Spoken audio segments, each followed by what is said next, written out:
We are live. We are live. Sorry for the technical difficulties, but we are live. Welcome to College Football's Peek Around the Corner with your host, Greg Pflugar. We are scrambling here. Breaking news. Breaking news. Kevin Warren, the leading candidate to be the next president, CEO, or whatever of the Chicago Bears. Wow, breaking news. We are scrambling here. I've been on the phone. Watch party, Syracuse versus Minnesota. That was supposed to be the big event for this afternoon, but suddenly we got thrown a curveball. Kevin Warren, going to be probably the new president of the Chicago Bears. We're on a whole different stream. I apologize. We had some technical difficulties. We're still trying to get going here. It's supposed to be pregame, right? Pregame. The orange versus the maroon and gold. Just we're setting everything back up again. We apologize. This is what live YouTube channel is all about. Things are crazy. Hold on for just 1 second. Hold on 1 second.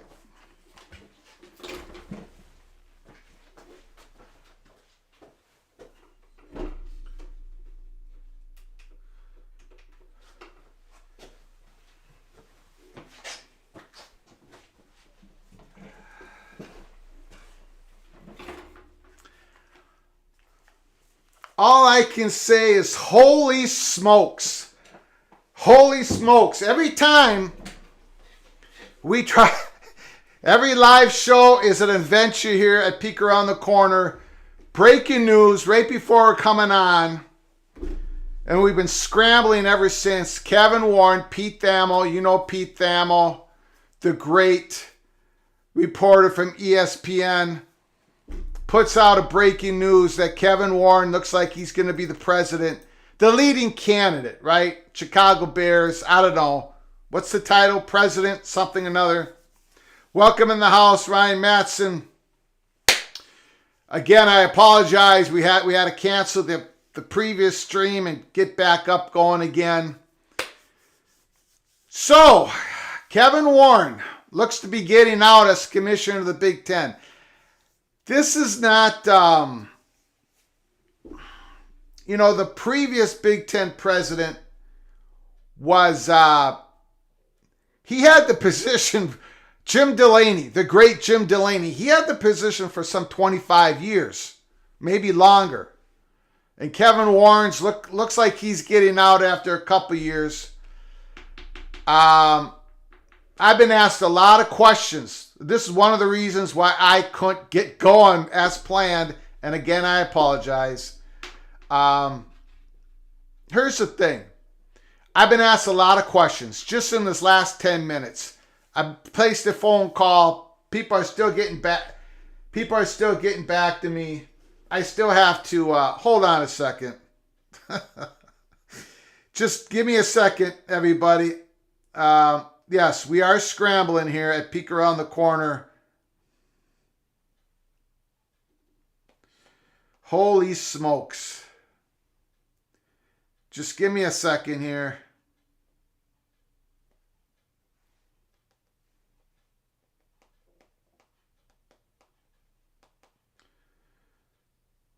Woo. Okay, look, everybody, couple big questions. Peter Johnson, nice to see you in the house. Opie, nice to see you in the house. Oh God, I got so much to go through. We are gonna talk about my beloved Golden Gophers when the game starts. But this whole pregame is going to be Kevin Warren talk. First of all, I see a lot of Twitter comments. A lot of Big Ten fans are excited to see Kevin Warren go. People still hold bitterness towards Kevin Warren because of how he handled the pandemic season of 2020. I thought he handled it horribly. Not for as much for the decisions that he made, although he made the decision way too quick, the decision not to play, and then they had to scramble back and start, October 24th of 2020. It's the way he communicated his decisions and his non-decisions. It was horrific. Now he gathered himself, and we have to call it the way we see it here at Peek Around the Corner. Kevin Warren did an outstanding job getting this media deal done for the Big Ten. He did a fantastic job. He followed the NFL model. He got NBC, CBS, Fox. Of course, Fox was always a partner of the Big Ten. He got the cross-promotional deal done. He gets an A triple plus on the media deal. And for those who keep ripping on Kevin Warren for everything, right, on Twitter, we see it, and on message boards, come on, you've got to acknowledge the fact that Kevin Warren got incredible deal done. Having said that, as many of you know, or maybe you don't know, and I'll get to your comments. James Belch, nice to see you in the house once again, sir. On March 31st, when we were given the information that USC called the Big Ten, and we put out information from March 31st all the way up to June 28th saying, basically heads up everybody. And the announcement was June 30th. We were given this information. BTM and Associates were given this information.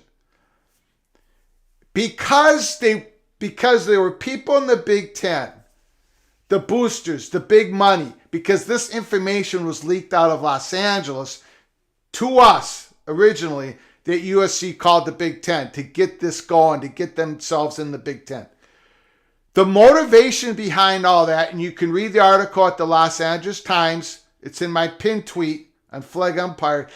The motivation to give us the information, just a little nobody like me, and they wanted a soft push. They wanted to make sure Big Ten, big money people, the money perch, wanted to make sure that they knew, that Kevin Warren knew, that they knew, that other people knew, and they wanted to make sure that Los Angeles City became a Big Ten country, part of Big Ten country. In other words, there wasn't the trust that Kevin Warren was going to do what they perceived to be the right thing.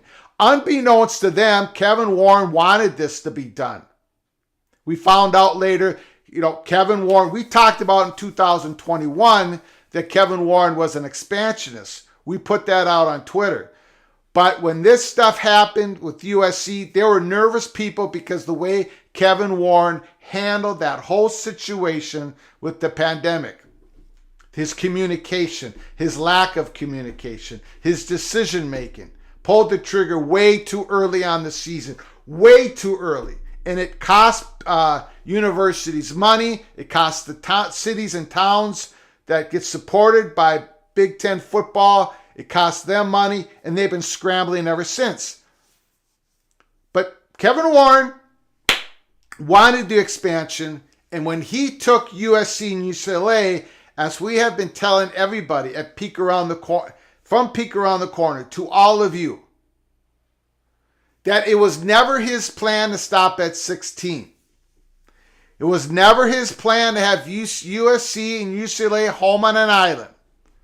He was pushing forward the additions, and they were targeted of Notre Dame, of course, Stanford, Washington, and Oregon. And his goal was to get at least that 17th and that 18th school, probably Oregon and Washington, most likely. And then whenever Notre Dame says yes, bring them on in. Big Ten presidents had different ideas. Kevin Warren couldn't swing the votes. He couldn't swing the money. Amazon deal didn't quite work out, and he couldn't get it done.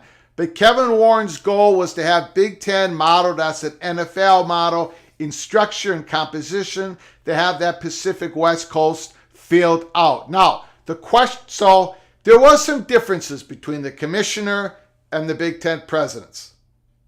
The commissioner and Fox Sports somewhat. However, I've been asked the question, well, does this change the Big Ten's future vision on the conference and expansion and everything else that goes with it. I don't know the answer to that because I don't know who the Big Ten presidents are going to hire as the new Big Ten commissioner. If I knew the name of the person, then I could give a better evaluation. I don't know which direction they're going to go to. I would think overall, just at first blush, this is probably not good news for those who want expansion to happen sooner rather than later. Because Kevin Warren was pushing, he had to push the pause button, and they did that in October, inside that decision window. As we reported to all of you, it was going to be between August 15th and October 15th.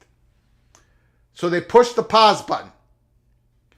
But you know, Kevin Warren wanted to get this done sooner rather than later. He even said it in public. When we said it here on Peek Around the Corner, he soon said it later in public in interviews with Brian Gumbel and other people. Okay, so we have to figure out where the Big Ten presidents are going. Maybe they don't even know, or maybe they do know. Maybe they've known this. Maybe this is a Kevin Warren telling the presidents, look, if I can't have more control or power over the process of forming this new Big Ten going into the future, because college sports is changing drastically. It's going to continue to change. And 2026 is a massive year. We've talked about it. We're going to continue to talk about it. There's so many reasons why 2026 is going to be a massive year change. We do not have a college football playoff contract, media contract, a structure built for 2026. So everybody's going to try to position themselves. Every institution, every conference is going to try to better themselves, waiting for that 2026, which I call an explosion. We do not know what's going to happen. Read the Athletic article this morning from Nicole Auerbach. I put a little paragraph out on Twitter. See my tweet, Flag Empire. I just put a little paragraph. 2026 is looming.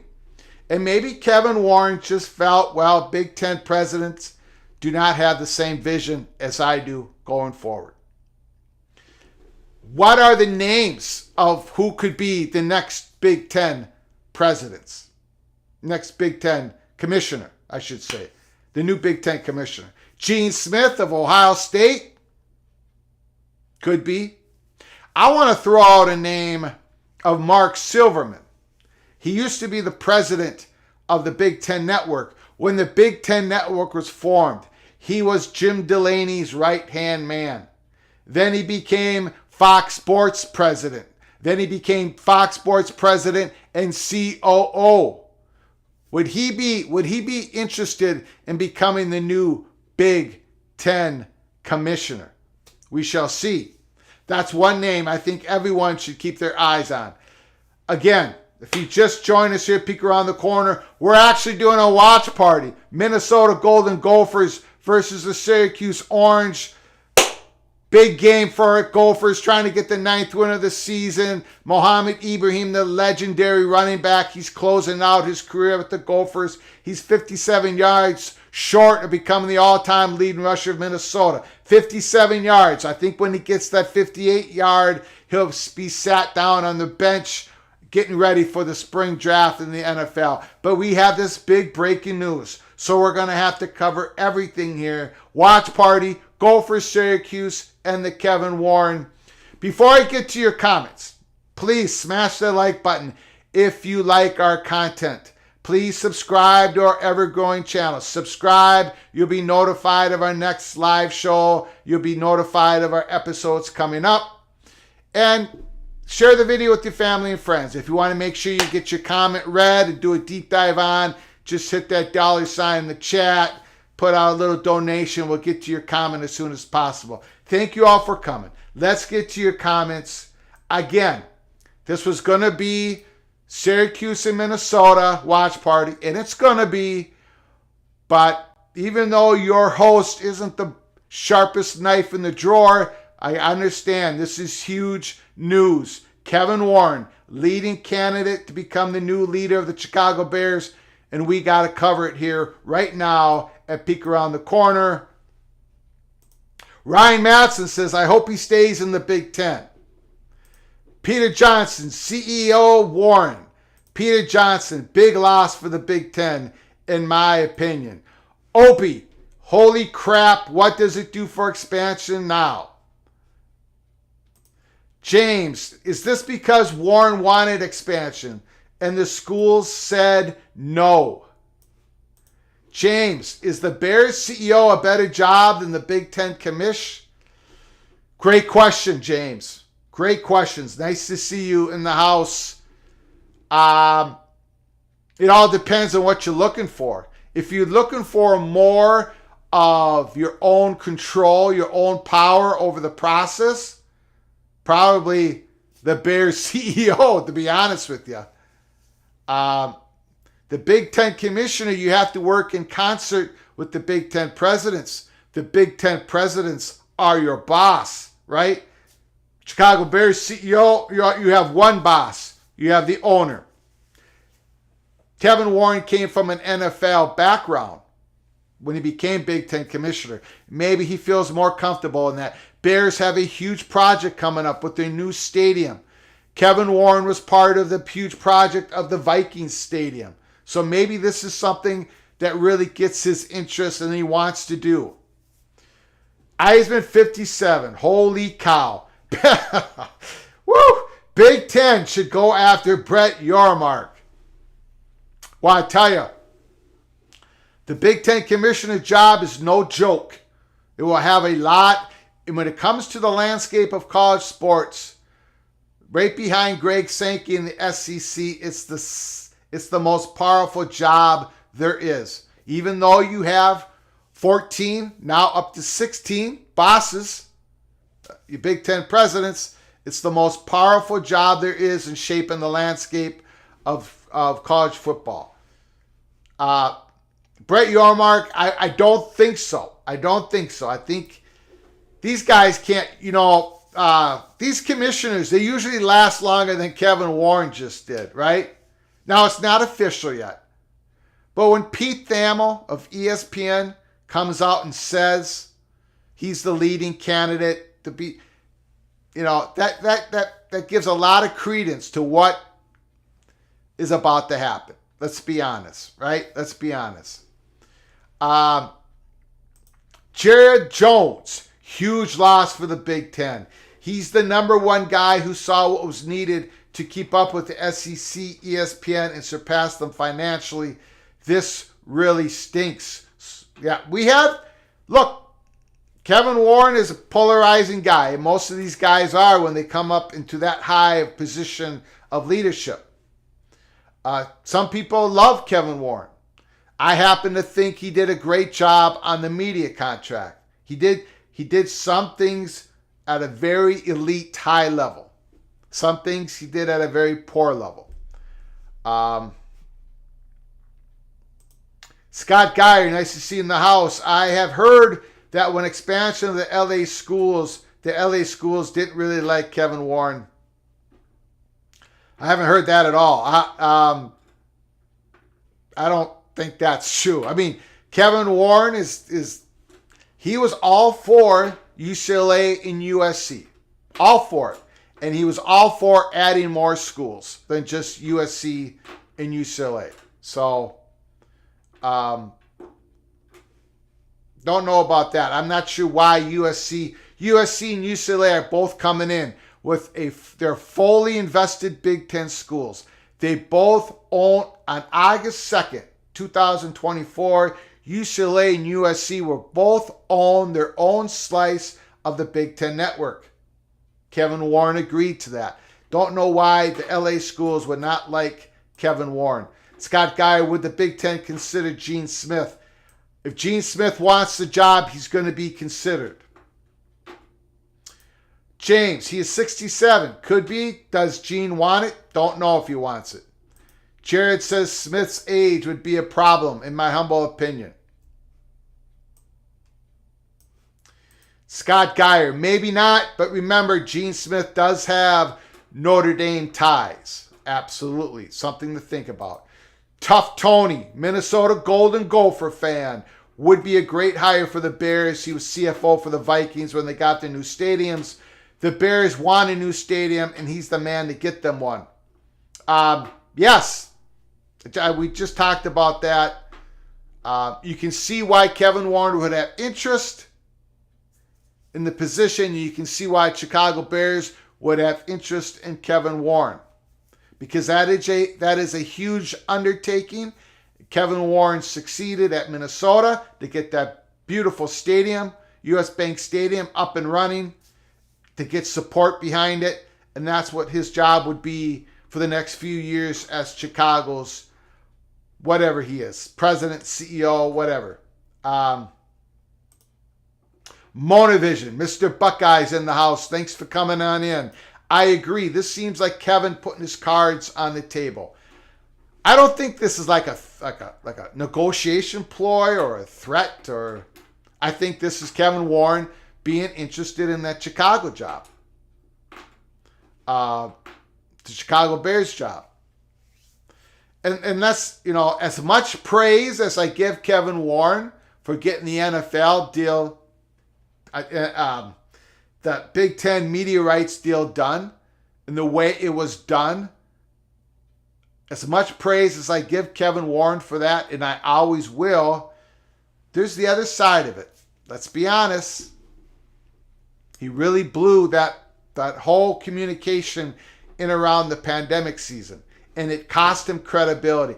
That's why I spend so much time talking about George Kliavkoff and these things that he has said on public record in interviews that don't make any sense, that are easily not true, and it hurts his credibility.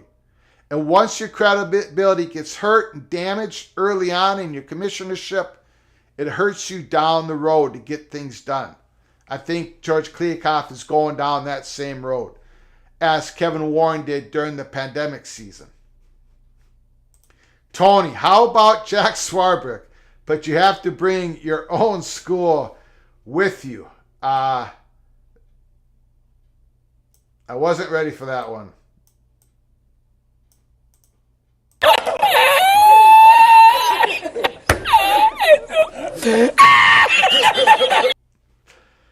Daniel, Mr. Hoosier's in the house. Nice to see you once again, sir, my good friend Daniel. Mark Silverman would likely have the same or similar vision as Warren. I say Jim Phillips. I tell you, if Mark Silverman actually becomes the Big Ten commissioner, buckle up, brace for impact, because he definitely is an expansionist. So he was for it with Jim Delaney. He pushed it when he was Jim Delaney's right-hand man. Mark Silverman is definitely a very aggressive expansionist, and I'm just going to throw that name out there. If I'm not saying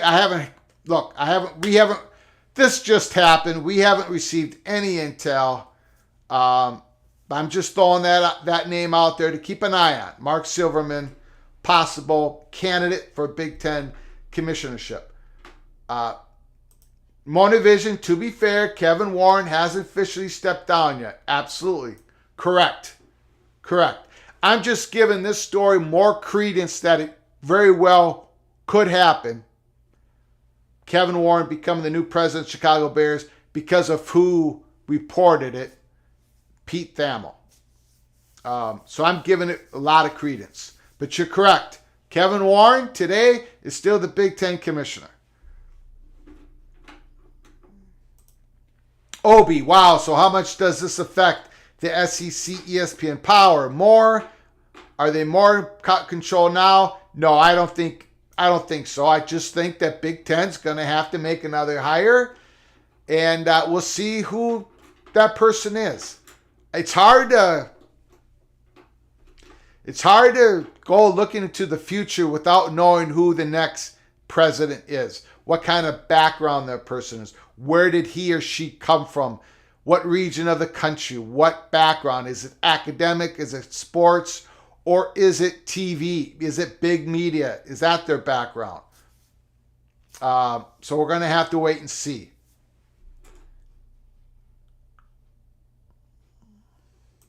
Mona Vision is saying, give Warren what he wants.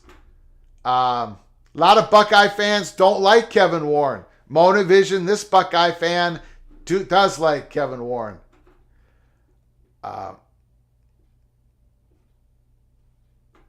Mona Vision, remember North Carolina reached out to Delaney after the realignment shakeup, June 30th. Wouldn't surprise me to see him run it back. Would the Big Ten presidents reach out to Jim Delaney to have him come back for a couple years to get him over that 2026 hump?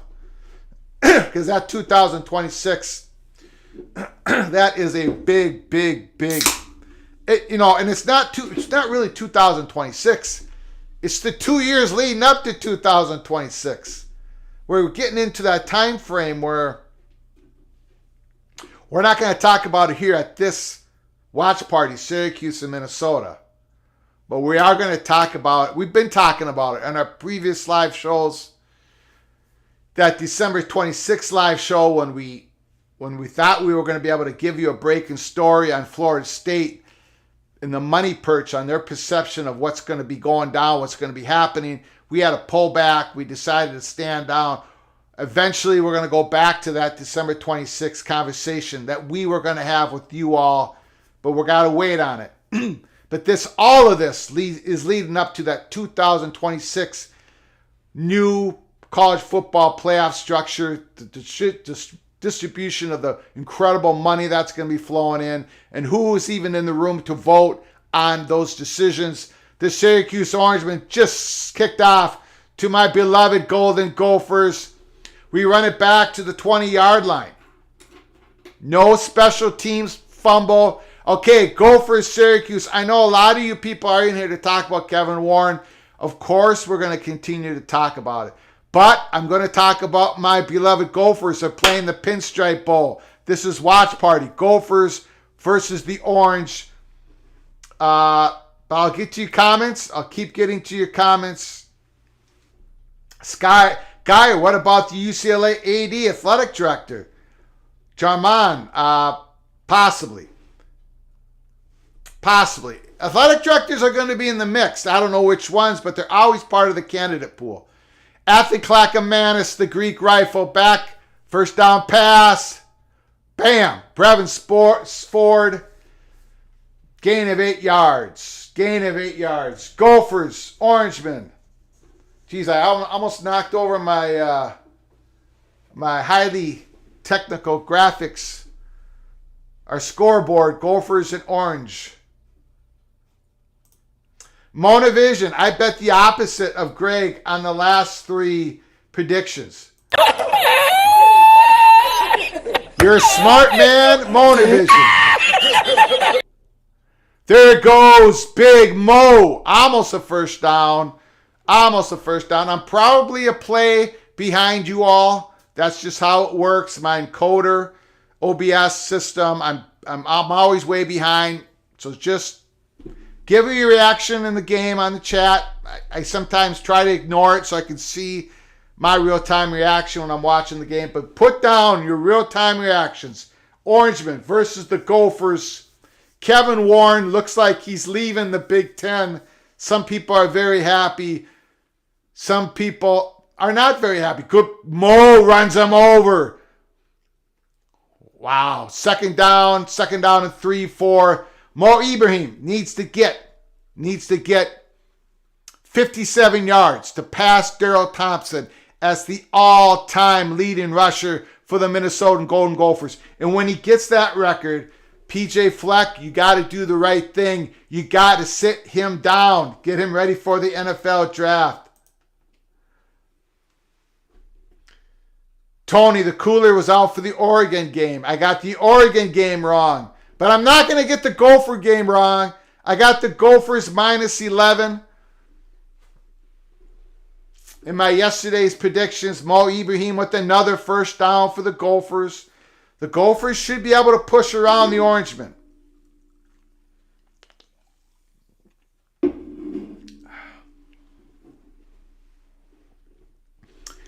I tell you, throughout that whole USC story, and when we reported March 31st, April, May, June, if you go back and read our tweets, go back and watch our videos on Twitter. Ooh, that was almost picked off. All right, settle down, everybody. If you go watch episode 22 of Peek Around the Corner, College Football's Peek Around the Corner, you go back to episode 22, we tell the story of the USC thing. There was so much distrust of Kevin Warren. There was so much of it during that whole process. It was quite mind-blowing to be given all this information. Potts with the good run, good 2nd down and 10 run. So Kevin Warren was always behind the chains, so to speak, right? If you're using college football verbiage, he was always he started off on the wrong foot. He don't think he ever got that trust back. Again, he did a great job on the TV media deal. 3rd and 3, Gophers. Oh, no! Bad snap. Yikes. Almost a turnover. Gophers got to punt the ball. Bad snap. Bad snap. Terry Aloysius, Himalicious Nord. Badger fans get to bring golf clubs for the bowl game in Phoenix. Gopher fans go to New York City. Terry Nord is already coming in with his conspiracy talk. The Gophers couldn't go to Phoenix this year because they went to Phoenix last year. And if you noticed, that baseball field turned into a football field for the Gopher West Virginia bowl game last year. That field was in terrible condition, and the field was terrible for the Badgers as well. They have the Big Ten, whoever the new Big Ten commissioner is going to be. As we hear news today, shockingly, right before we came on, that Kevin Warren looks to be the new president, CEO of the Chicago Bears. Whoever is the new Big Ten president, they've got to uncut ties with the Guarantee Rate Bowl in Phoenix. That baseball stadium turned into a football stadium is a joke. Players cannot play football in that horrible condition. 1st down, Schrader, Syracuse quarterback, slant pass. Syracuse gets the 1st down. Gatson. Oh boy, here we go. Syracuse, first play, big play.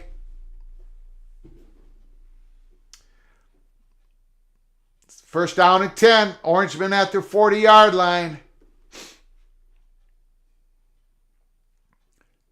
Got to get pressure on Schrader. Got to get pressure. All right. Syracuse gets a gain about 4 yards. Jared Jones, Buckeye fan first. Come bowl season, it's all about the Big Ten. Opie, so with the BTM and FSU money perch, I wonder if this will slow their exit strategy for them and others, and I wonder how many folks. What is this? Another 1st down for Syracuse. They do. I wonder how many folks know of their strategy since they said, I can't talk about that, Opie, and I don't think there's hardly anybody who does know that. We're just going to have to push that story off. Off topic. The great Pele is dead at 82 years of age. The great Pele, the Brazilian soccer player, dead at 82. Thanks for that information, Matthew Farmer. Tony, Dennis Dodd, Pac-12 to consider selling data research to casinos. This seems like a no-brainer. We have talked about this issue many times at Peek Around the Corner. Many times. All these conferences are going to be selling their data to the casinos. Their real-time data. Pac-12 tried to do it last year, but they couldn't herd the cats. They couldn't get it done. Plus, USC was looking to get out. We talked about this. Big Ten's going to do it. It's just one of those new revenue streams that these conferences are going to have that Notre Dame is only going to partially be able to take advantage of if Notre Dame stays as an independent school.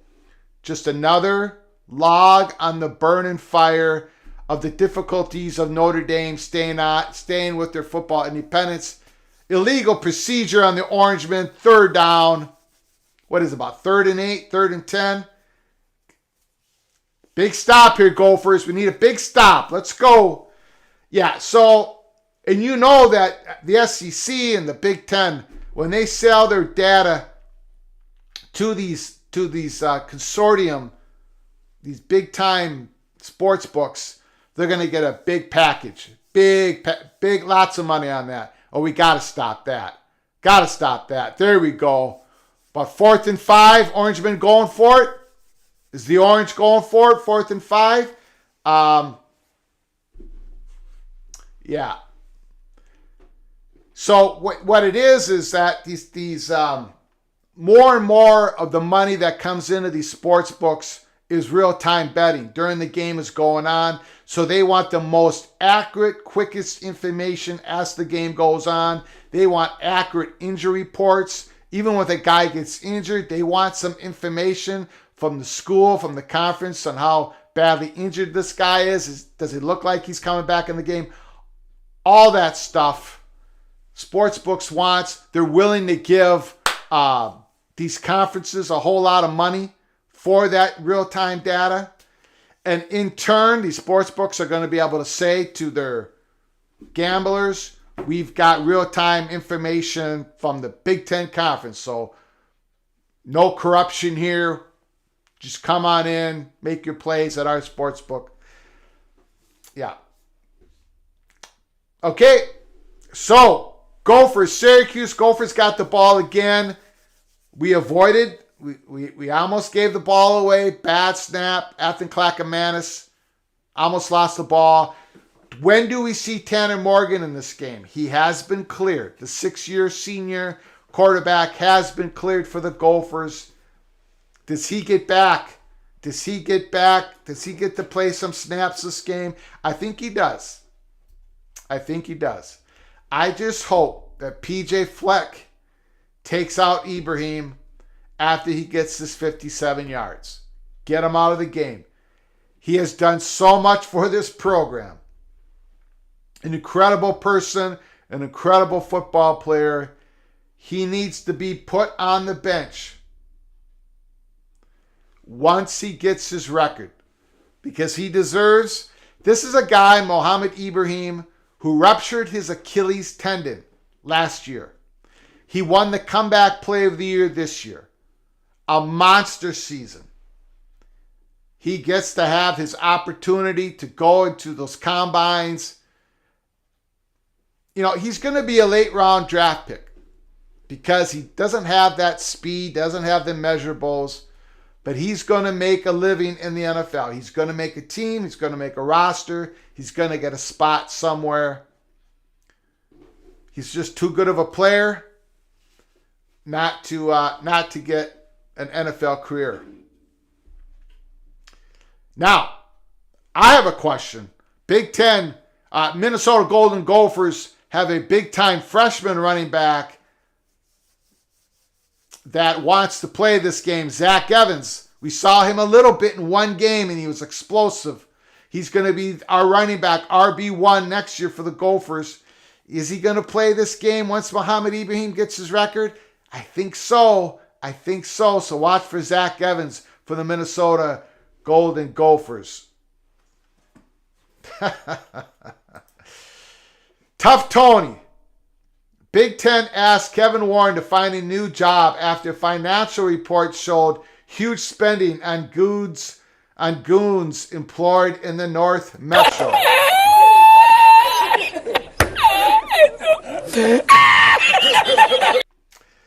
I think what Tony's referred to is that I am not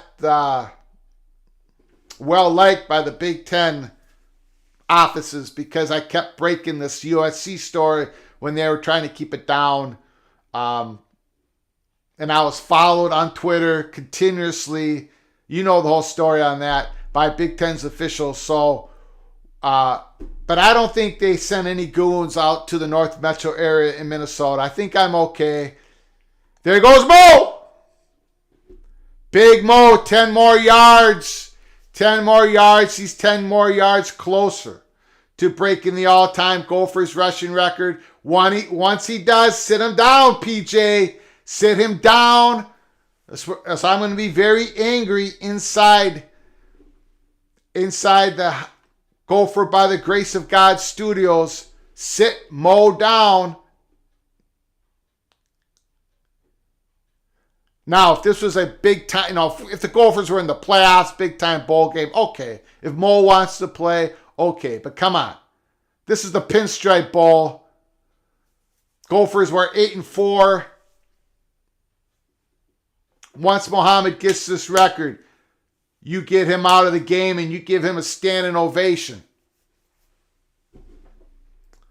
Some Gopher fans probably disagree with me. Terry Nord probably is yelling at his TV at me right now. But Mo Ibrahim has done everything you possibly could as a Minnesota Golden Gopher.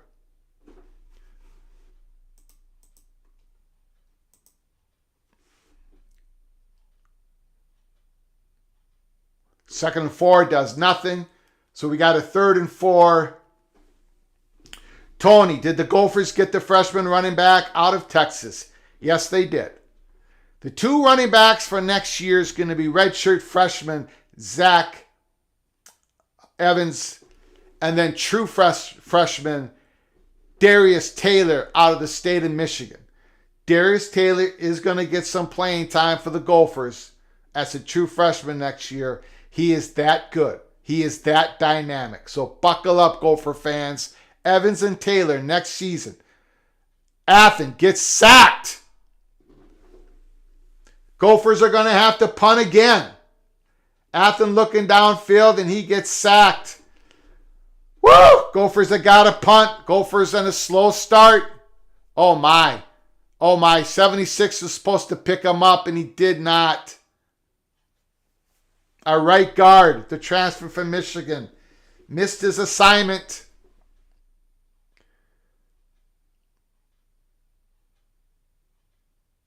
Is it panic time, Gophers?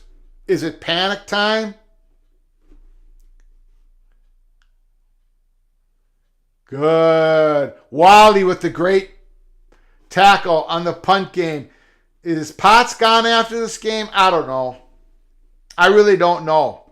He might be. But I don't know for sure. I question if Potts is back. I definitely question if Michael Brown-Stevens is back, the receiver.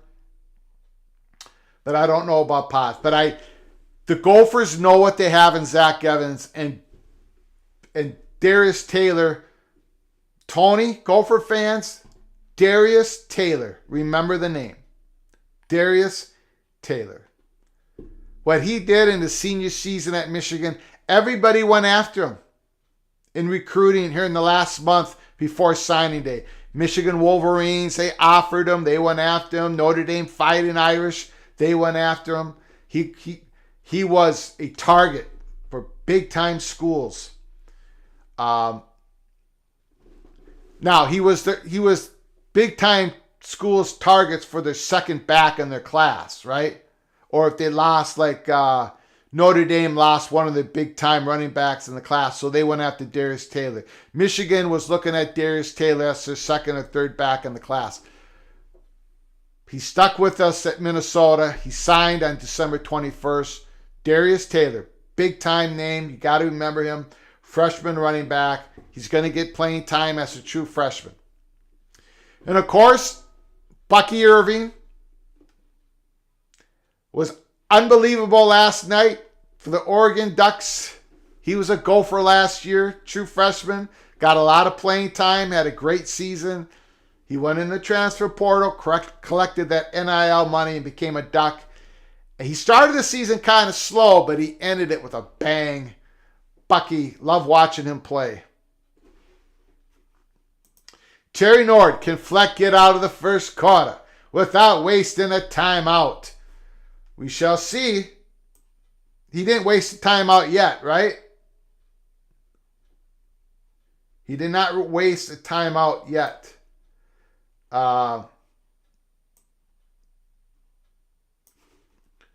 Ryan Matson, I hope we see Kristen Hopkins today. Yes, I hope we see him too. He's our true freshman slot receiver. Now, the Gophers went out and got something they needed in the transfer portal, and they got Western Michigan slot receiver Corey Crooms. So it's going to be Hopkins and Crooms in that slot position next year for the Golden Gophers, which is going to be a big improvement over what we got in the position this year. Most definitely. Tony, is Tyler Newbin playing? I do not know. I guess I haven't noticed. Syracuse has got the ball. We'll give that a check.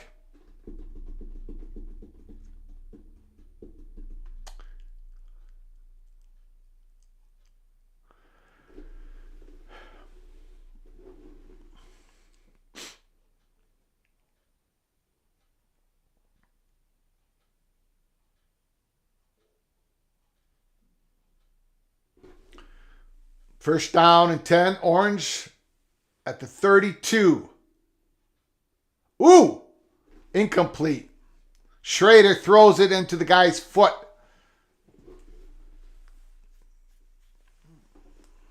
Second and 10. Slow start for the Gophers. Slow start for the Gophers. Got a little bit of anxiety coming here.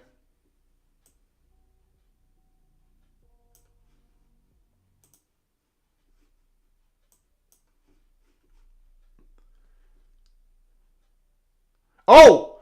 Schrader falls down. Looks like Yankee Stadium field is not very good either. A lot of these bowl games, man, these field conditions, they're tough. Just give the Gophers a sack on that. Give the Gophers a sack on that. Third and long. 3rd and 17.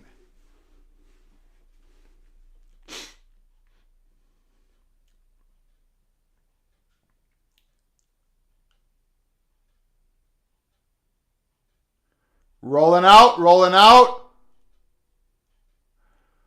right, Syracuse has got a punt. Good defense, Gophers. Let's go. No fumble now on this punt return.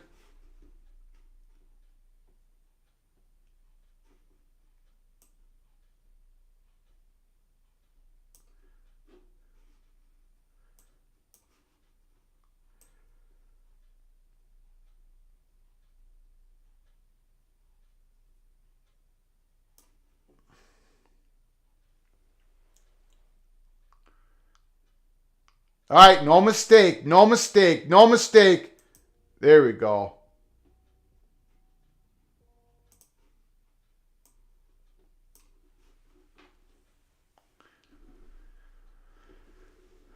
Ooh, is Morgan? Looks like maybe Morgan was coming in there. You saw him huddling with the other Gopher players and the coaching staff. 0-0 Gophers. Orangemen, or now they're called the Syracuse Orange. The last couple times the Gophers played Syracuse in football, they defeated them. I think it was 2012, Cherry Kill. Gophers won 17-10. I think that was Jerry Kill's first year, possibly. Shorter was the quarterback. I know we defeated Syracuse in the late 90s.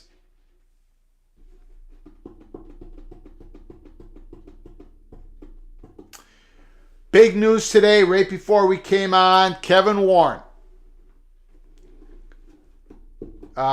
reported by Pete Thamel of ESPN, Kevin Warren is the leading candidate to become the new president of the Chicago Bears. And the Chicago Bears are looking to build a new stadium. And that's not just a stadium, it's like other stuff connected with it. It's a huge project. If you compare it and scale it to the Vikings project, it's even bigger than what the Vikings did with the Banks with their stadium. So it looks like there is interest between Kevin Warren and the Bears, and that means that if he goes to the Bears, that means the Big Ten Conference is going to have to find themselves a new commissioner. If you want to throw candidate names that you think are a good candidate, throw it down in the chat room and we'll discuss it. Make sure you smash that like button if you like our content.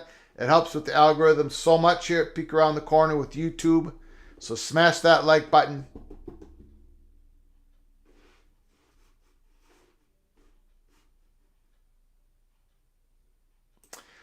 Tony, my source tells me the fix is in. Bad Boy Mower's slogan is mow with an attitude. Your thoughts?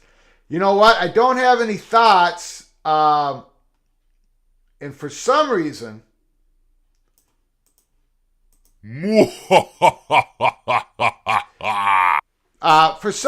some of my audio stuff isn't working. So, anyways, Zach Johnson. I thought you were supposed to be minding the store at Minnesota 247 with Ryan Burns getting married in 2 days from now. Ryan Burns is getting married. The owner, Ryan Burns of Minnesota 247, Zach Johnson. Discuss hiring me as the Big Ten commish.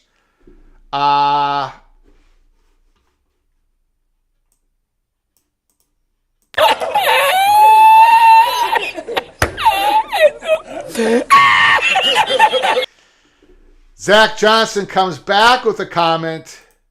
Just keep in mind, with me comes Oregon, Washington, Colorado, and either Notre Dame or Stanford. If Notre Dame accepts, then no Stanford. If Notre Dame passes, then Stanford gets the spot.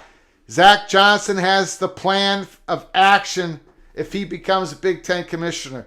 The problem is, Zach, as you know, it's the Big Ten presidents that give the final thumbs up or thumbs down at any changes in the Big Ten Conference. And they're just not on board right now from what media companies are offering the Big Ten to expand. Big Ten presidents are not on board at this time. And that expansion button is not being pressed, or the pause button is being pressed at this time. Zach's got a plan. He's got his wishes. They look similar to Kevin Warren's, but right now none of that is happening. Mowing Vision, Phil Knight as Big Ten commish.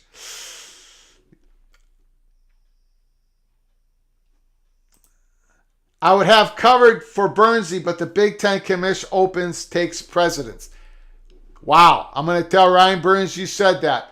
Big time pass to Daniel Jackson.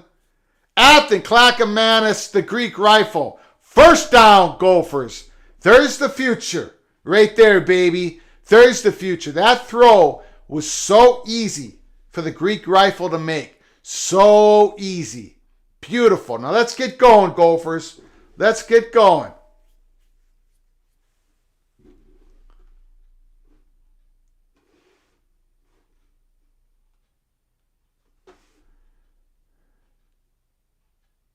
Oh, big. Didn't look like there was anything there, but Mo gets another 8 yards. Does Mo have the record yet? Does Mo have the all-time rushing record for the Gophers? If he does, get him off the field. How close is he? Does anybody in the chat know how close he is? He's got it. Minnesota. He's got the Minnesota single-season rushing record, 1,635 yards.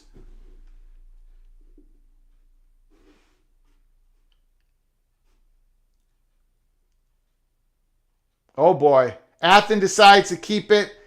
and it's a loss of about 4 or 5 yards. Nick Kelso, nice to see you in the house.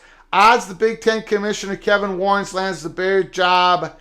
I would say very high because it was Pete Thamel reporting it, and he used the term leading candidate. When Pete Thamel says somebody's a leading candidate, that means that person is the leading candidate. So I would say very high. Very high. Zach, Nick, my guess Warren gets the job. Typically his interview doesn't get leaked and reported on. If it's not a done deal, just my 2 cents. I agree with Zach. The way Pete Thamel reports, good play, good play. There we go. There we go. First down, Gophers. Oh, I love that play. That little flare out to Bryce Williams. We have to run that play during the regular season. Use your running backs a couple times a game. Little screen passes, little flares. So those defensive ends just don't crash down on us all the time. We need plays outside of the hash marks. Beautiful play. Beautiful call. Geez, I hope they use that next year.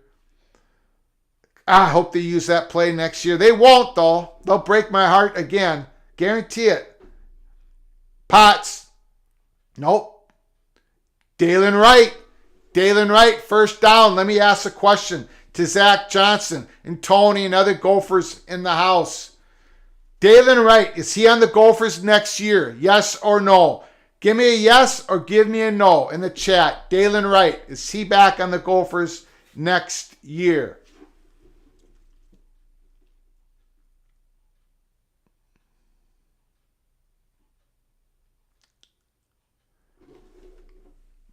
Going down at the end of the first quarter.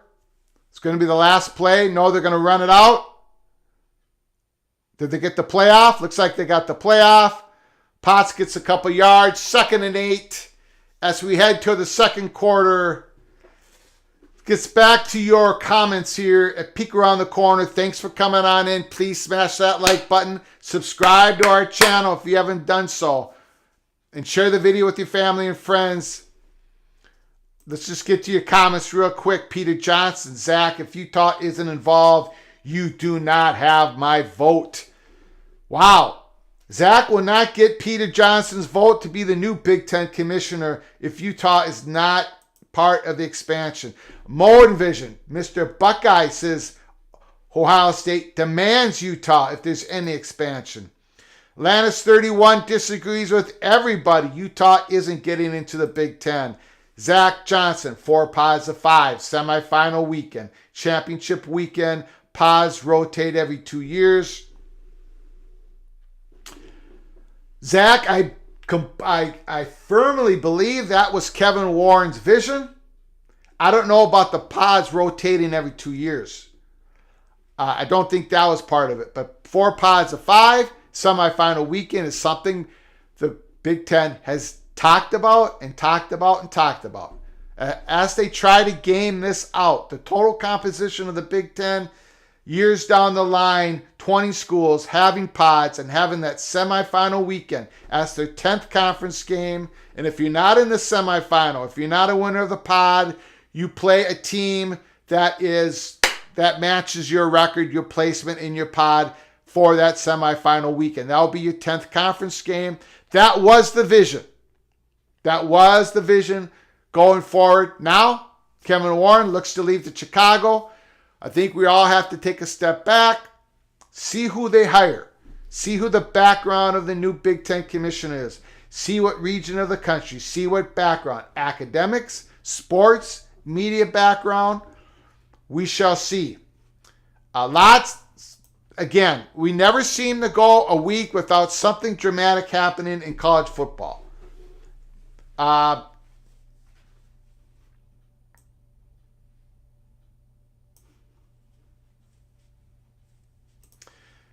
Zach Johnson, I would have no problem subbing Utah for Stanford. Utah and Salt Lake City is growing rapidly. I get your vote. Zach Johnson has just secured another vote to be the Big Ten commissioner. Zach Johnson, I have no inside info on Dalen Wright. My gut says he leaves after spring practice. Your gut may be correct, Zach. Once those new 2 transfer portal receivers come into play for the Golden Gophers, You probably are correct. Tough question on right. I will say yes. 51% certain. Wow. Son of Syracuse, Utah is okay, but remember that Utah SLC have a limit on population growth due to the lack of fresh water. Great Salt Lake has dropped significantly in the level over the last few years. Thanks for that information, son of Syracuse. Zach Johnson, why I love 4 pods of 5 and rotation every 2 years is this. Play 9 conference games. You play the exact same schedule as the teams you are competing with. So no team has a soft schedule.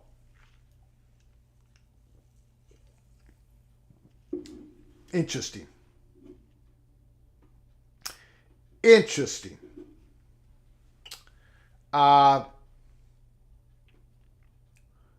Woo! I missed a play here. Clackamanus completion to Daniel Jackson. It was a 2nd and 8.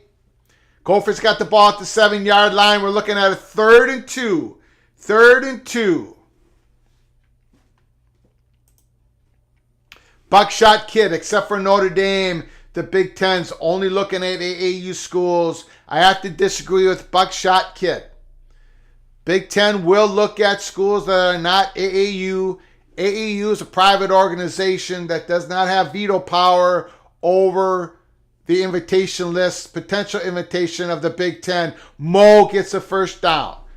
Big Ten has included schools that were not AAU in the past. That's Michigan State. Michigan State got the invite to become a Big Ten member because of the persuasion of the University of Minnesota. University of Minnesota endorsed Michigan State. Michigan endorsed Pittsburgh. There was a big competition. Michigan State got the votes. University of Minnesota was able to swing the votes. Michigan State did not become AAU until 8 years after. Jim Delaney said AAU first, but not only. And Kevin Warren said just recently, Mo! Touchdown! Touchdown, Mo! Yes! Excuse me. Yeah. That AAU, only looking at AAU schools, that's a myth.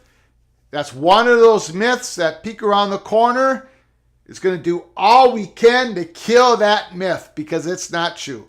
If Texas and Oklahoma would have called the Big Ten together and not Greg Sankey at the SEC together, Texas and Oklahoma would be going to the Big Ten. Oklahoma's not AAU. What Big Ten does want is big research universities, but they do not have to be tagged. They do not have to be part of the private organization of the AAU. Monovision, Cloak and Dagger, Greg. There's always Cloak and Dagger, Monovision. The Cloak and Dagger is so thick that you wouldn't believe.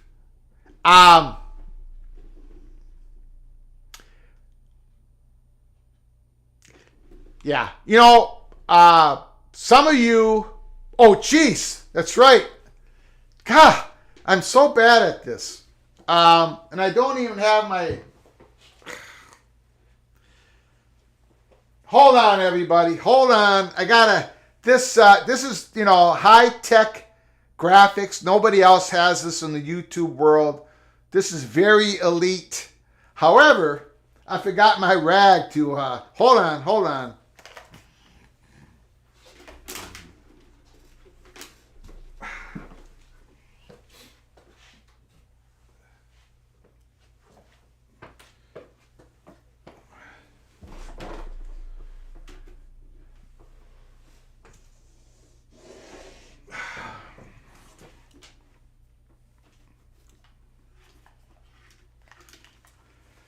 Okay, I forgot my rag, I forgot my chalk.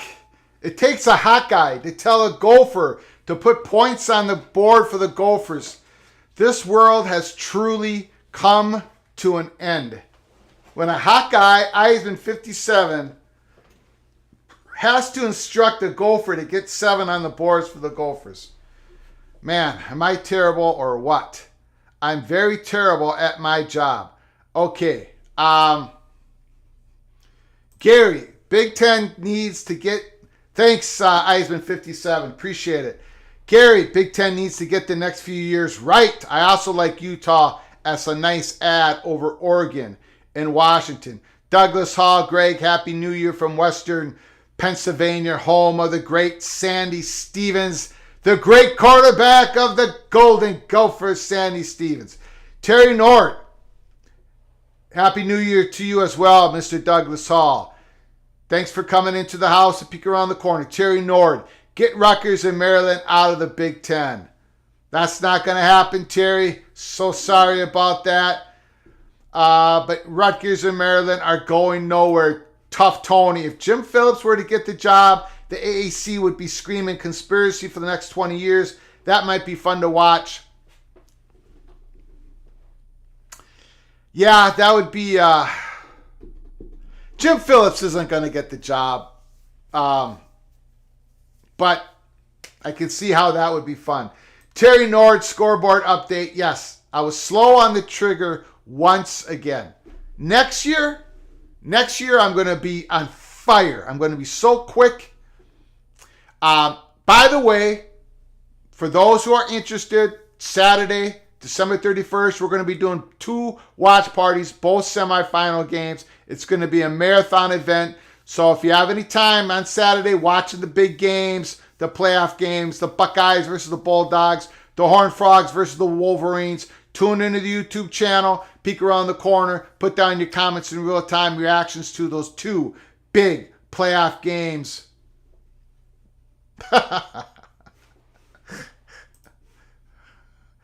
Doesn't Flug do a push-up for every point scored?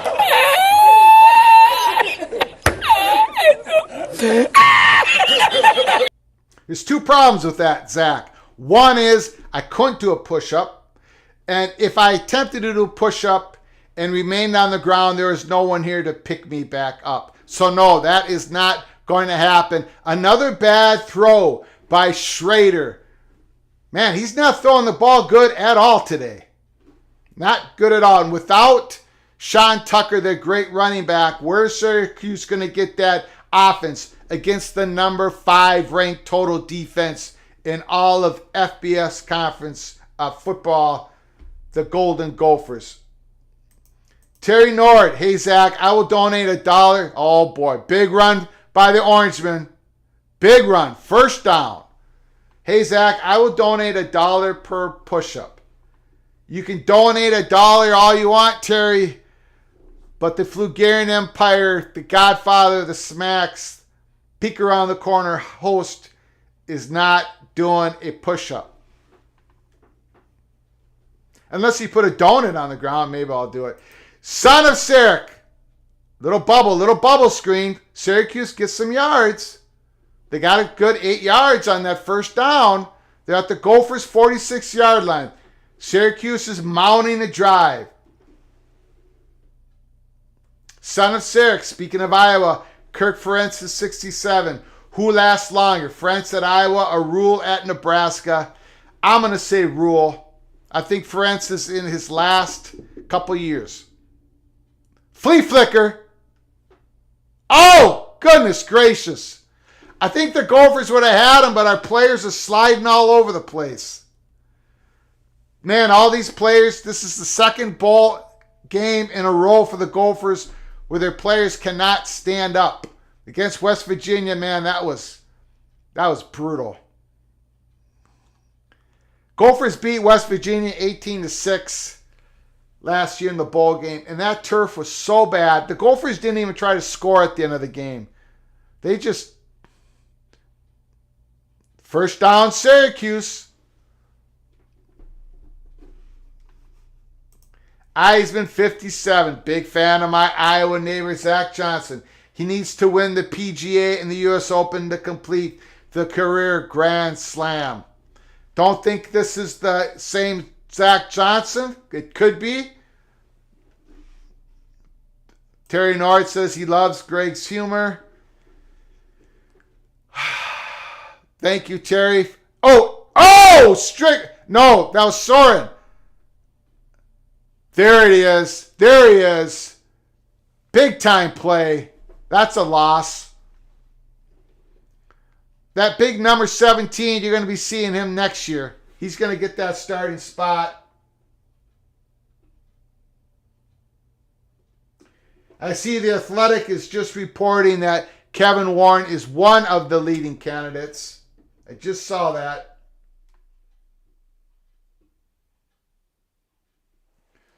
And for Terry Nord, are you listening? Terry Nord, are you listening to me? Terry Nord, say a yes if you are listening to me. Put a yes down in the chat. I got some news to tell you.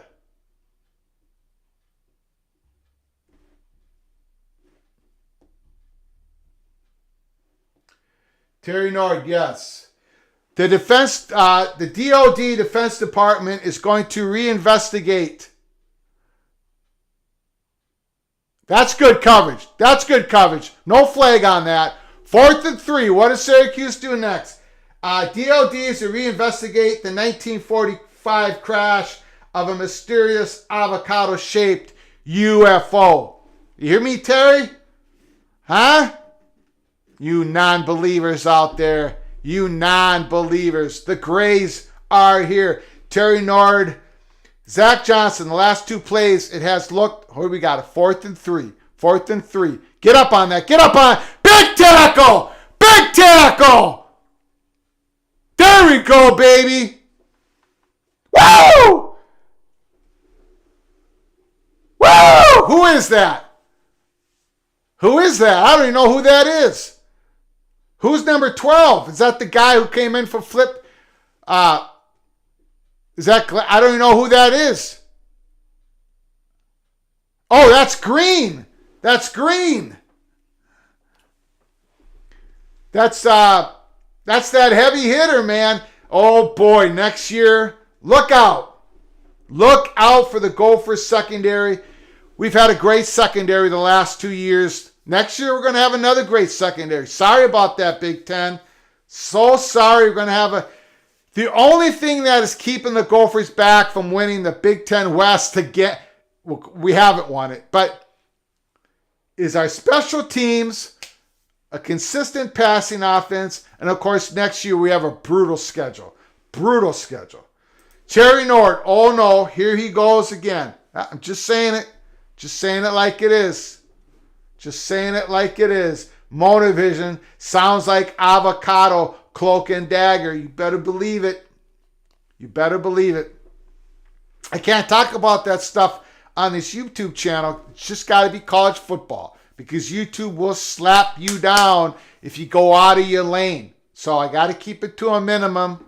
Got to keep it to a minimum, but Defense Department is reinvestigating something that happened in 1945. That's all I'm going to say.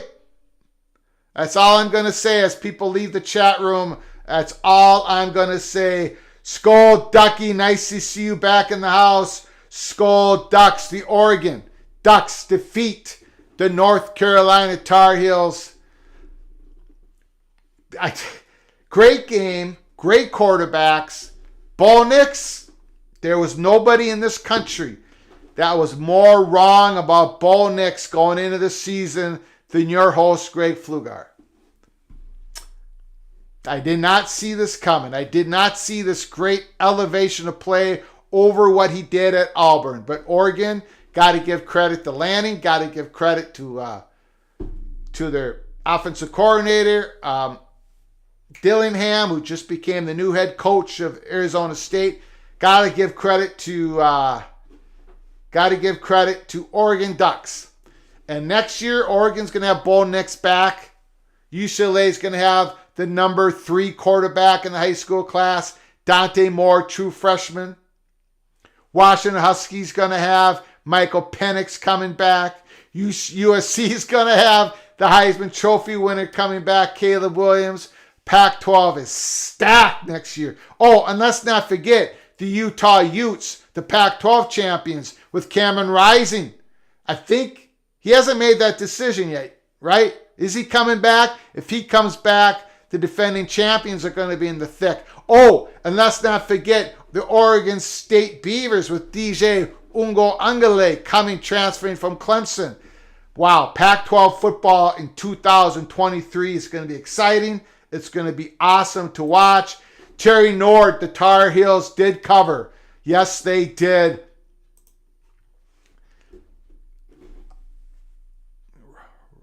Play action pass. The Greek rifle back to pass. Throws a dart to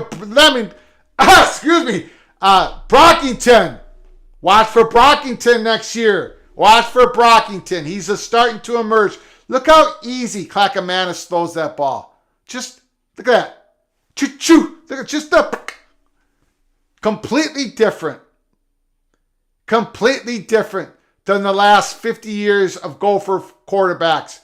Adam Weber could throw the ball some, but Zach Johnson, Terry Nord, Tony, all you guys have to agree with me. This guy has higher skills than anything we've seen in a maroon and gold uniform since the great Sandy Stevens. No question about it.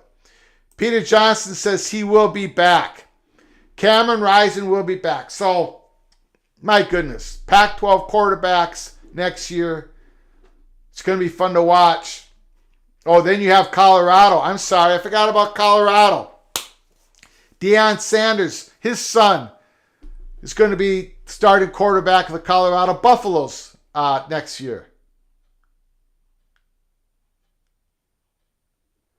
Okay, incomplete.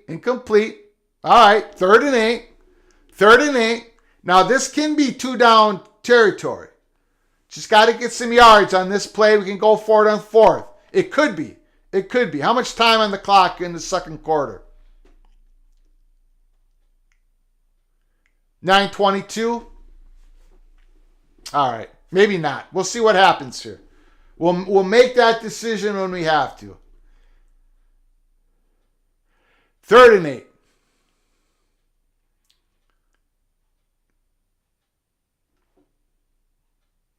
This going to Brevin Ford. Oh, what a throw. What a catch by Brockington. Brockington, baby. Oh, no. What's this? Wait, what's this? Wait. What's this? Athen gets hit. Is he down? Is he injured? Oh, his leg got trapped under him, his right leg. Athen Clackamanis, the Greek rifle, is down. I think they're looking at his right leg. Oh my gosh.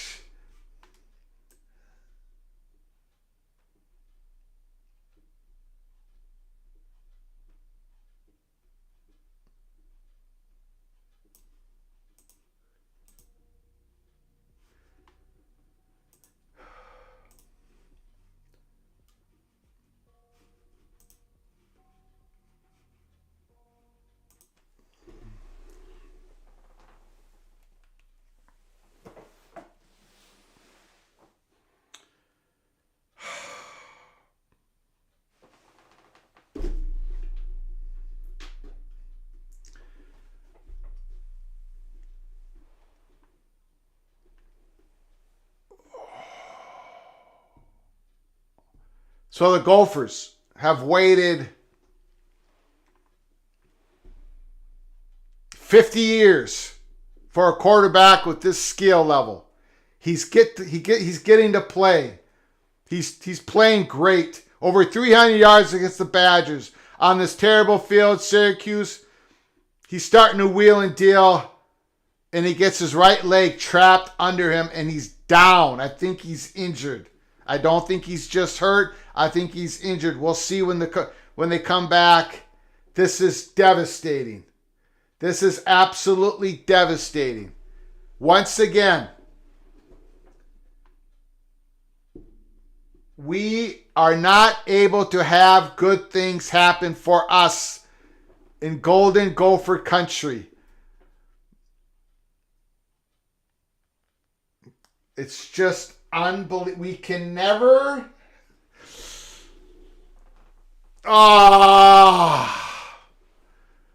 We go 8-4 in the year that most Gopher fans thought we were going to win the division. Our best receiver goes down. Last year, our best running back goes down. We finally get a quarterback. And we're in January, so if that's a serious injury, who's in the transfer portal? What? Hey, Zach, look it up. What quarterback is in the transfer portal still out there? McCall, the Coastal Carolina quarterback, he's in the Okay, let's just relax until we find out what this injury is all about. Jared Jones, he's basically carried off the field by 2 trainers. Oh my God. Oh my gosh. Oh my gosh.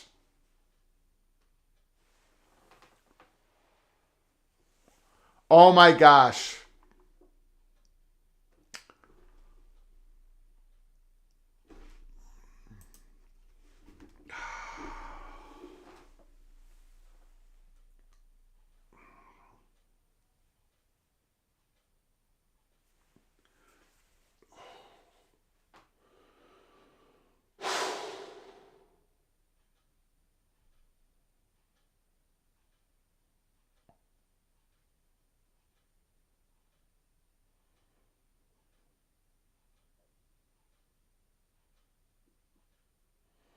Why is Mo in the game?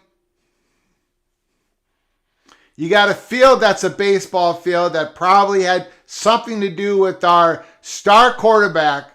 And I mean star quarterback. 4-star coming out of high school. You can see what's... And now we still have Mo in the game. Get Mo out of the game, for goodness sake.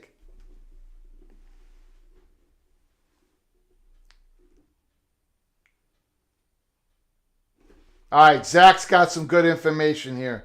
Grayson McCall from Coastal Carolina. Brennan Armstrong from UVA. Lou Altmaier from Ole Miss. Go, Brevin. Go, baby. First down. First down, Gophers. Okay. We got Jacob, the Truth Knuth, right? South Dakota kid. Grayson McCall. The problem is on these things is Grayson McCall has probably had a bunch of conversations with a bunch of teams already. The great quarterback from Coastal Carolina. We're going to probably get in on late with him. But he fits. I mean, he's a 1-year guy. We'd only be looking at 1-year guys with 1-year eligibility. Because Athen is still our future here at Minnesota. Athen is a redshirt freshman. So Grayson McCall kind of fits that. Brennan Armstrong, I think he had an out with... I don't think Gophers would be interested in Brendan Armstrong. We're not going to go any more into that. Gutsy player from Virginia. Luke Altmaier from Ole Miss is somebody that I'd be interested in. I do believe Altmaier is being looked at by Illinois. Zach Johnson, Malik Hornsby from Arkansas. Spencer...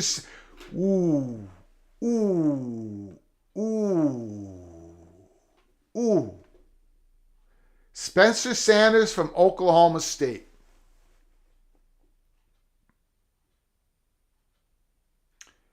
Dalen Wright and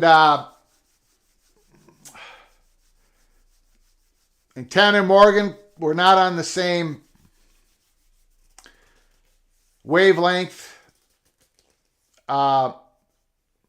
Hornsby, Arkansas. I do not want Hornsby from Arkansas. He completed under 40% of his passes. I know it was just a small sample size, but that guy cannot throw. We need someone. Look, the receivers we got for next year, the 2 good players we got in the transfer portal. Morgan back to pass. Great throw. Great touchdown. That's a TD. They're giving it to him. Touchdown, baby. Daniel Jackson. Boom. They got to give it to him. Instant replay. Yeah, he's got it. That's a touchdown. I'm putting it up on the board. Going back to the quarterbacks. Spencer Sanders, high skill level. threw a lot of interceptions with Oklahoma State, but I would be very interested in Spencer Sanders. Extremely interested in Spencer Sanders. Malik Hornsby, no, not interested. Zach Johnson, remember Heisman Hank Bachmeier? Yes, I remember Hank Bachmeier, and I would take him as well. I think is he still in the portal, Bachmeier? I thought he went someplace. I thought he finally agreed to go somewhere. They got to give him that touchdown. He's got it. He's got it. He's got it. He's got it. He's got it. He's got it. He's got it. I'm putting it up. I'm putting it up.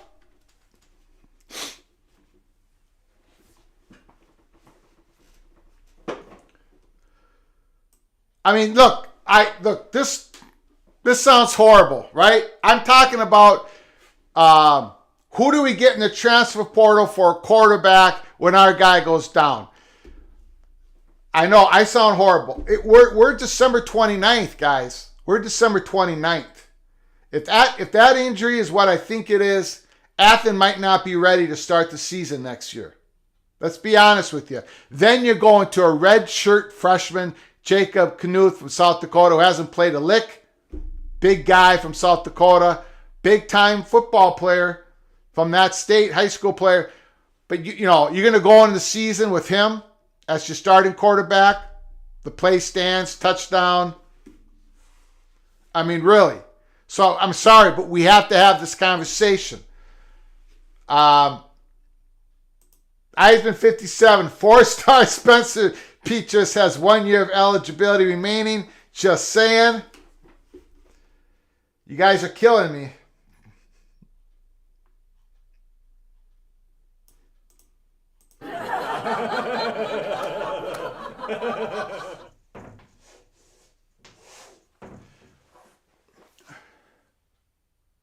What's going on?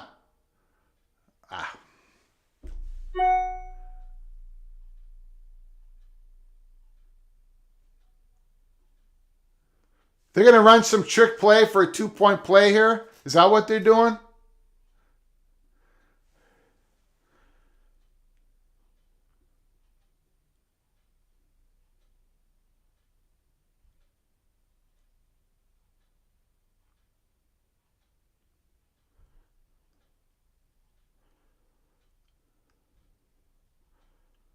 No. Okay.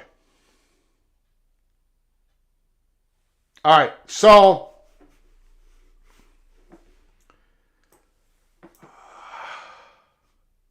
yeah, Spencer Petras. I mean, the guy's injured. I saw him. There's a video of him with his arm in a sling. No, we don't want. Of course, we don't want Petras. Jay Butterfield from Oregon. D. Jack, that great catch. Beautiful throw by Morgan.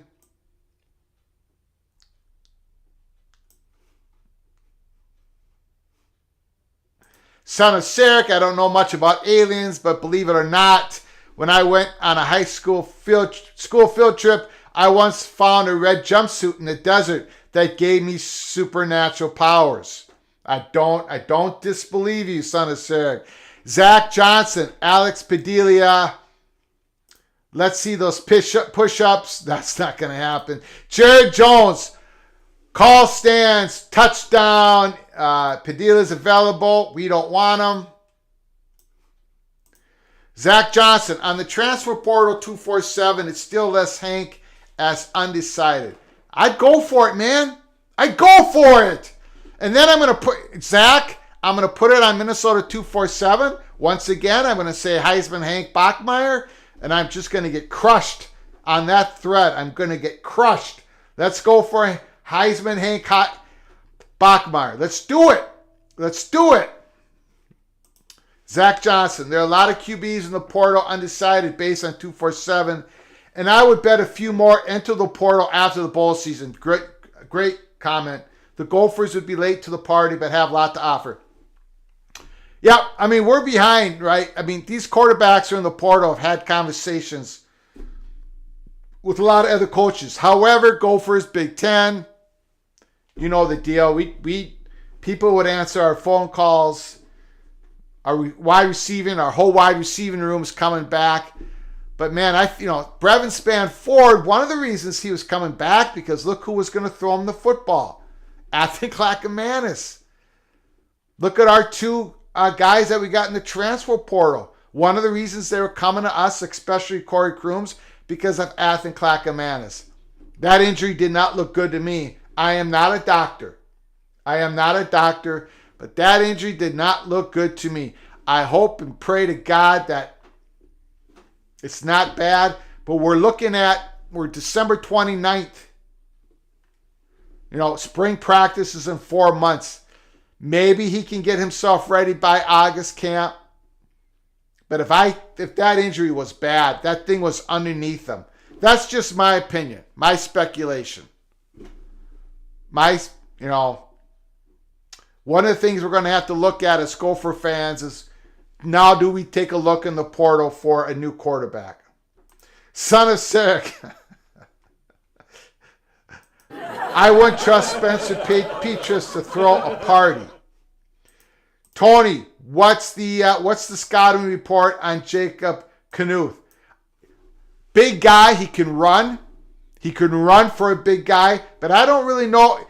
I know when we watched tapes, Minnesota 247, Zach Johnson, when we looked at the tapes there, he looked like he was shot putting the ball on some of his delivery.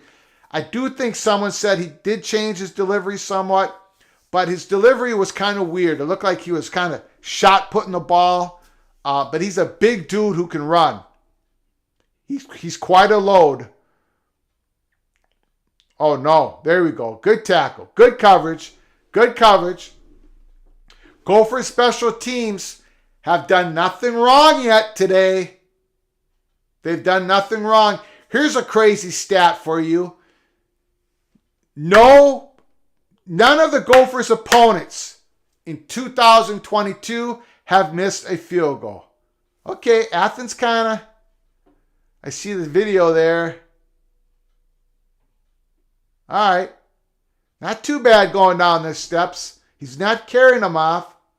Not too bad. We're analyzing Clackamanis being helped down the stairs. The Gophers defense is just too tough for the Orangemen. Zach Johnson, I know Fleck is loyal to a fault, but if AK is looking at an 8 and 10 month injury, you absolutely have to go in the portal for a starting quarterback. Yes, you do. Absolutely you do. You cannot just waste the season. I shouldn't have said waste the season. You can't just hope and pray for the development of a fresh redshirt freshman quarterback in Jacob Knuth to lead your team. You start the season against Nebraska at home. A couple weeks later, you play North Carolina in North Carolina.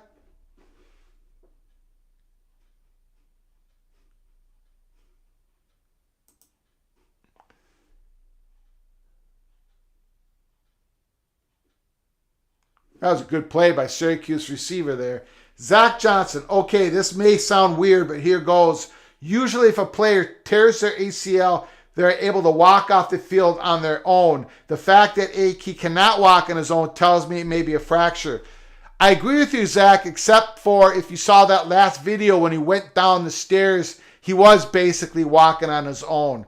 So that gives me the feeling that it is an ACL tear. I mean, it showed that it very well could be an ACL tear. Me and Zach are not doctors. We're just Gopher fans. We're bitter Gopher fans. We know the worst is about to happen. It's just the way he went down. The way he's walking now, we'll see. We're going to know something pretty soon, though. Tomorrow, the next day. That's a first down. Good work by Schrader, Syracuse quarterback. He was able to get a first down. 4 minutes to go in the second quarter. 14-0 Gophers. At halftime, just going to take a small little break, 10, 15-minute break. Please come back for the second half. For the Orangemen and the Gophers, we'll pray that nobody else gets injured on this horrible football field, baseball field turned into a football field that I believe had a big time hurting one of our players. Ooh, he just missed that. The running back beat our linebacker deep down the field. Schrader just missed that pass. Peter Johnson, Rose Bowl watch party. I don't believe so. We could change our mind on that. Depends on real life scheduling situation. Right now, our plan is to do a watch party for both of the playoff games and the championship game. But we'll see. We'll see what happens. I'm not gonna entirely rule that out. Good second down play by Syracuse. They got a 3rd and 3. Once again, they're moving the ball somewhat.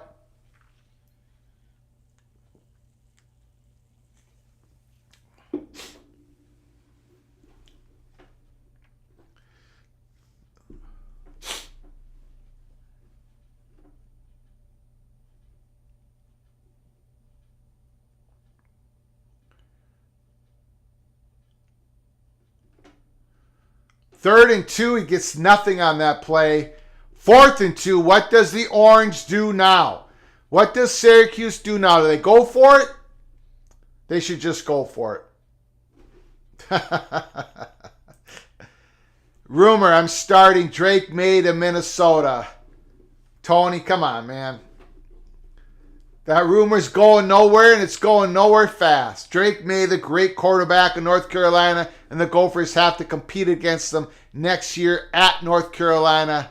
That's going to be a fun game for the Gophers. If we have a quarterback, they're punting the ball. Ooh, 4th and 1 at their 48-yard line, and they're punting the ball. Very strange. I'm sorry. The Orangemen had to go for it there. Don't quite understand that. Sean Singh, I thought they were the Golden Gophers. Why do they have Burgundy Gopher on the side of their helmet? I don't know, man. I don't know much about color design or anything like that, but Goldie is on the side of the helmet. We've been doing that quite a lot as PJ Fleck is the head coach. Zach Johnson's trying to give me a stroke. Graham Mertz switches from Florida to the Minnesota. If that happens, I flip the table, I have a stroke, and my funeral will be a week from Thursday. No, that's not going to happen. That better not happen. Tanner Morgan, going back to pass, the 6-year senior. Are we getting a flag on that? Nope. Players are just falling down. Tanner Morgan underthrew Dalen Wright by about 15 yards. Maria Flugar. Hola, mia guapo. Skyuma. Maria Flugar. The moderator of college football's Peek Around the Corner. The little general. The moderator who rules with an iron fist. Hola, Maria. Hope you're feeling better. She's coming home from Los Angeles. A little bit under the weather. Love you, honey. But we got to get back to the Gopher game. Big bowl game. Why is Mohamed still in the game? Doesn't he have all the records yet?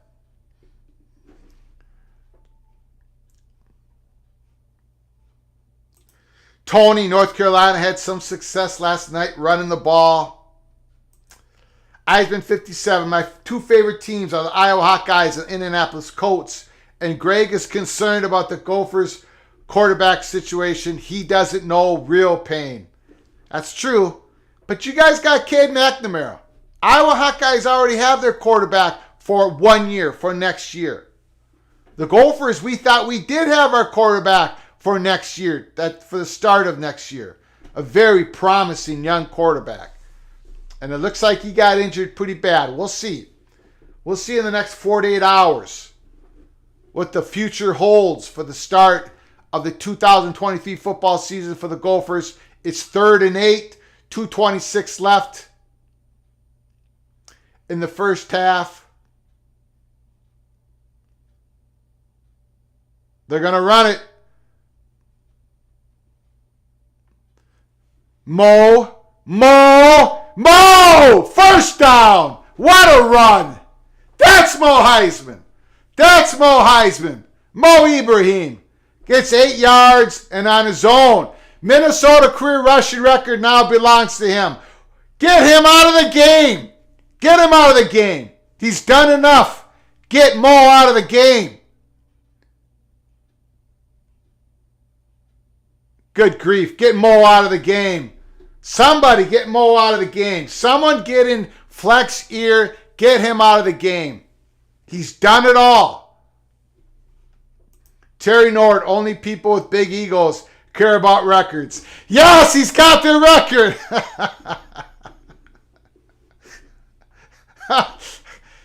Now get him out of the game. Let's go. God, the guy has been like a one-man offense, along with our really good offensive lines for the last couple seasons.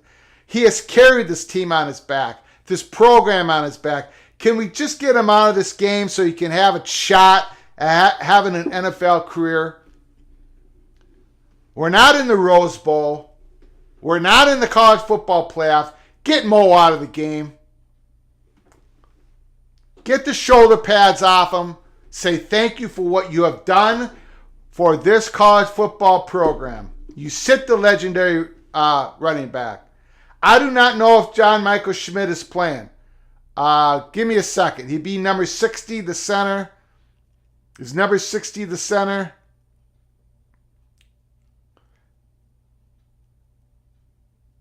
No. John Michael Schmitz is not playing in this game. It's probably Nathan Bowl. Yeah, Nathan Bowl. Greg cracks me up.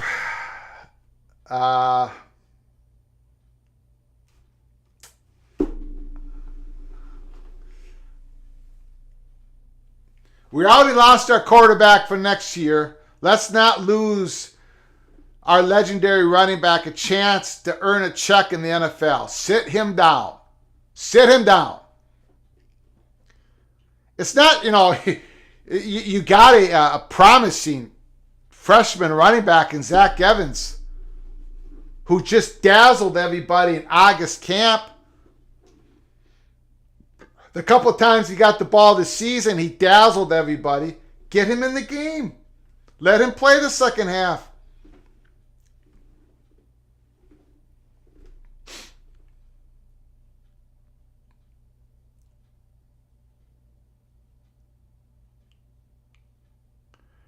They gave him the ball again. They gave Mo Ibrahim the ball again on a 3rd and 12. On a 3rd and 12.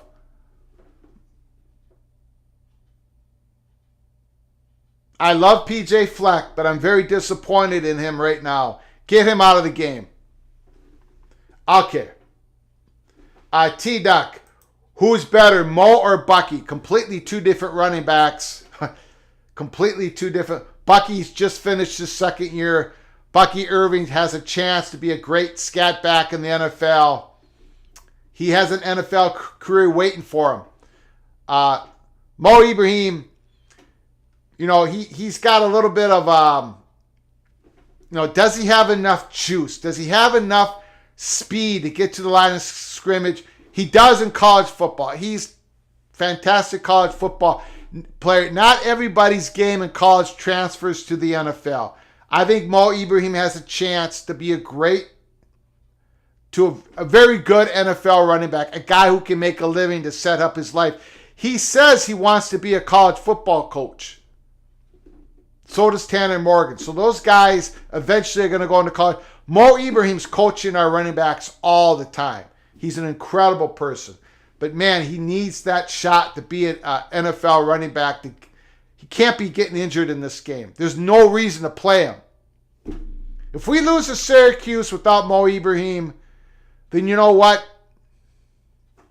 We don't deserve to win then. Tip your cap to Syracuse. Syracuse doesn't have their best running back in this game. Overall, nothing against Syracuse, but Minnesota's better. They're bigger.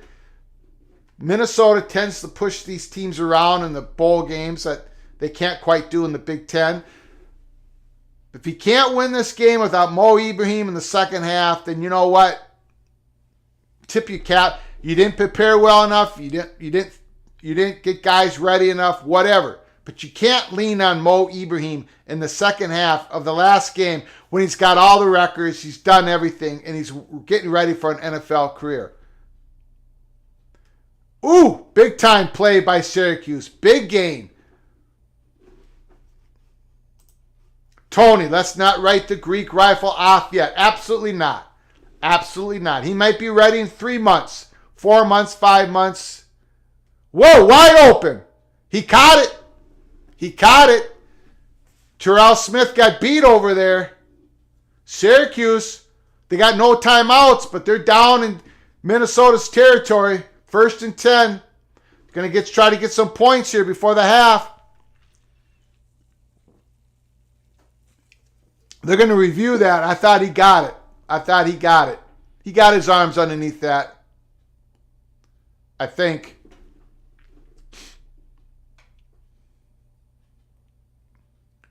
We'll get a better view here.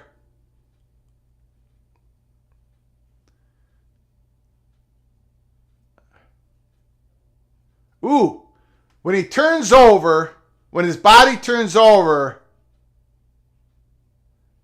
yeah, you got to give it to him. His hands are underneath it. That's the catch. Tony, Tanner will probably be on the Gopher staff next year. Mo will be in the NFL. I think Tanner Morgan will eventually become a graduate assistant, be an analyst, and then get on a coaching staff. That's what he's going to do. I don't think he's going to toil in the XFL. He'll probably go for it to play in the XFL or the USFL. You know, he's playing in the Hula Bowl, so he's obviously looking at trying to land a professional football quarterback position job somewhere. But I don't think he's going to last very long. I think he'll be on a college football staff, in the next 5, 6, 7 years. Zach says JMS is not playing. John Michael Schmitz, the guy who should have won the Remington Award, and he didn't. He's on everybody's All-American. He's first team All-American everywhere, but he isn't good enough to win the Remington Award. They have to give it to the Michigan Center.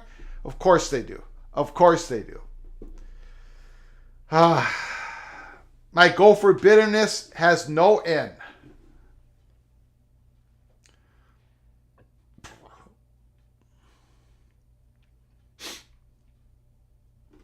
All right, Syracuse trying to get some points up.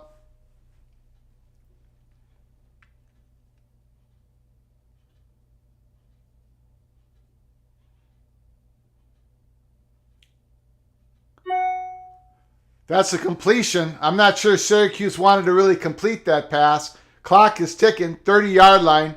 25, 24, 23. That's a touchdown. Touchdown, Syracuse. Big time play. Wide open. Guys are wide open on that drive. Syracuse got the touchdown they needed to end the half. Schrader throwing it up. Wide open guys. No, he's not in. That ball's going to be at the 1-yard line. The ball's going to be at the 1-yard line. 17 seconds to go. What does Syracuse do here? Probably 2, 3 plays in the end zone. They can't afford to try to run it in. They haven't been able to run it in. They got no timeouts. So this is going to be a throw.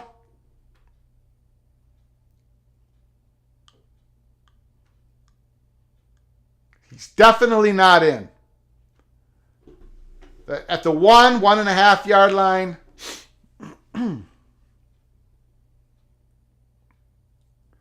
Yeah, 1 yard line. Mona Vision, Syracuse just needs to do nothing but the 2-minute offense. Zach Johnson saying a 10-second runoff is coming. So that should get it down to 7 seconds.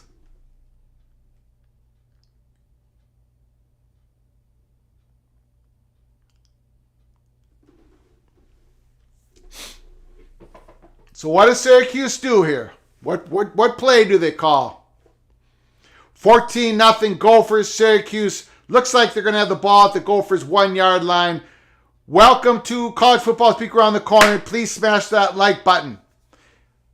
If you like our content, share the video with your family and friends, and subscribe to our channel if you haven't done so. If you want to donate to the channel, help us keep the lights on, hit that $sign in the chat, and we'll get to your comment as soon as we can. Stapp and Green are getting beat over on that right side there. They're going to tighten that up in the second half. It's nice to see these young guys for the Gophers get some real good, valuable playing time. Big Ten playing time here. Not Big Ten football, but big time football. Stapp was a great cornerback at FCS for Abilene Christian. We're going to be counting on him next season. He'll probably be a starter next year in the secondary. And Green is going to be either a starter or a backup in the safety for safeties.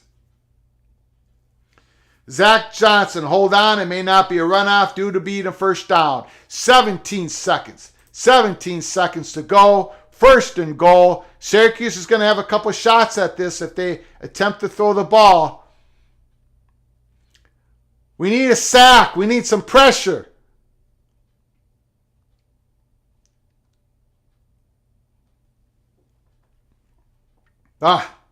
Touchdown Syracuse.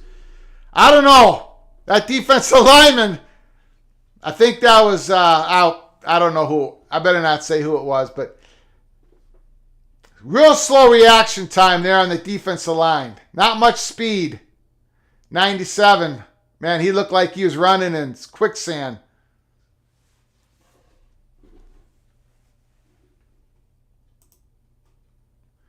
As of today, Mo is PFF's 19th ranked running back. Playing him can't hurt. The only thing I don't care what he's graded. I don't care what Mohamed Ibrahim is graded. And he can't help himself anymore in this game. And it definitely can hurt because he can get hurt. There's no reason to play Mohamed Ibrahim. People know who he is. He's been around forever. Legendary running back. The Gophers might have lost to the Hawkeyes, Heisman 57, but Mo Ibrahim kicked Hawkeyes' butt. He's not the 19th best running back in the country this year. He's top 5. I don't care what anybody says. Now, when it comes to the NFL, how his game transfers, he won't be one of the top 5 running backs drafted. But he can't help himself in this game. He's got to get to the combines being healthy. That's what he's got to do. This is a guy who ripped his Achilles last year. So everyone said his career was over, and look what he's done this year. He's got nothing left to prove in the college game at all. 14-7. 8 seconds to go. New rumor, Quinn Ewers to Minnesota. PJ needs to borrow $5 million from you.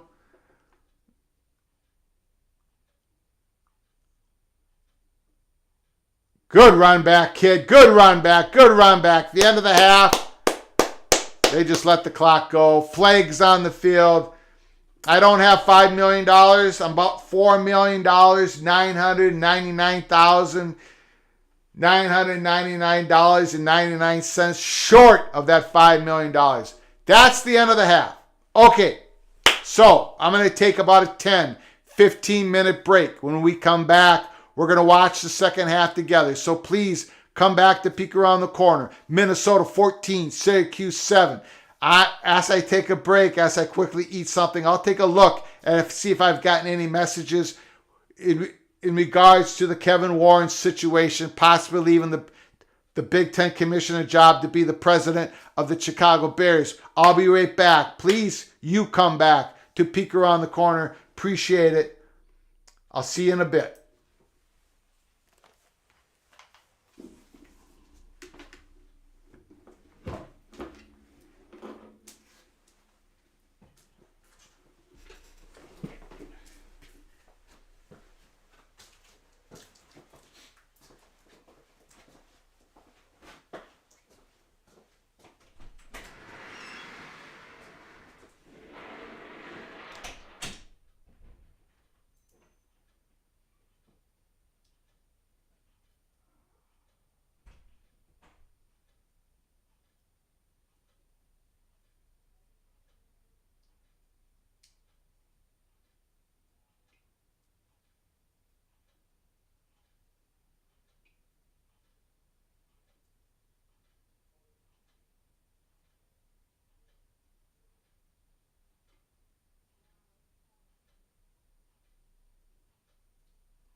Okay, all right. We are live. Peek around the corner.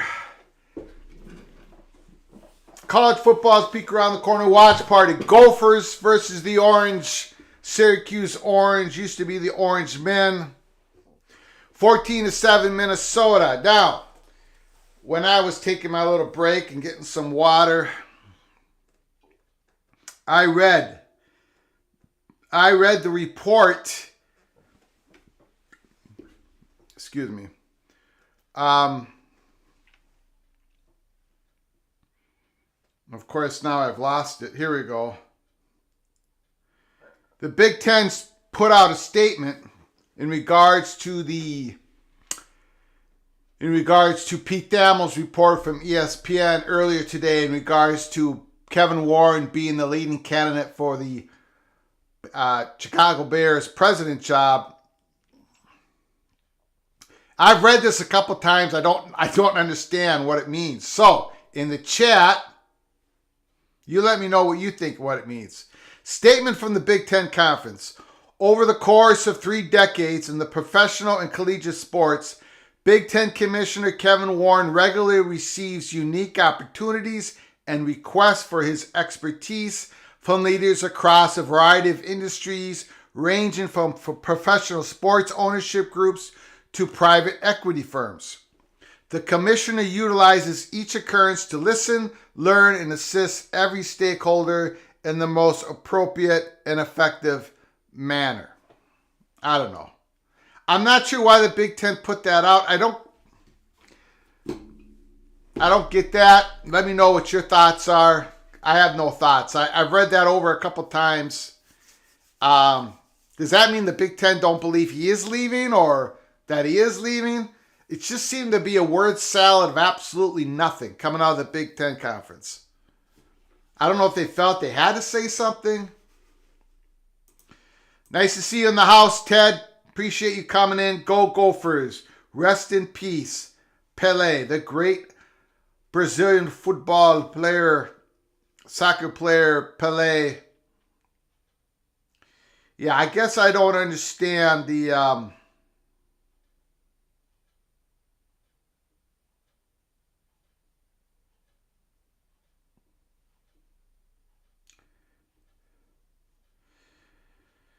A lot of people are making comments about the horrible conditions for this football game, and it is horrible field. If we can't be going into these baseball stadiums playing one bowl game, expecting the football field to be a good enough condition for these young athletes to play on. This is terrible. This is the second bowl game in a row for the Gophers where we're playing on a field that nobody can stand up in, that nobody can even cut and make a play. It's ridiculous. Players are skating all over the place. It's terrible.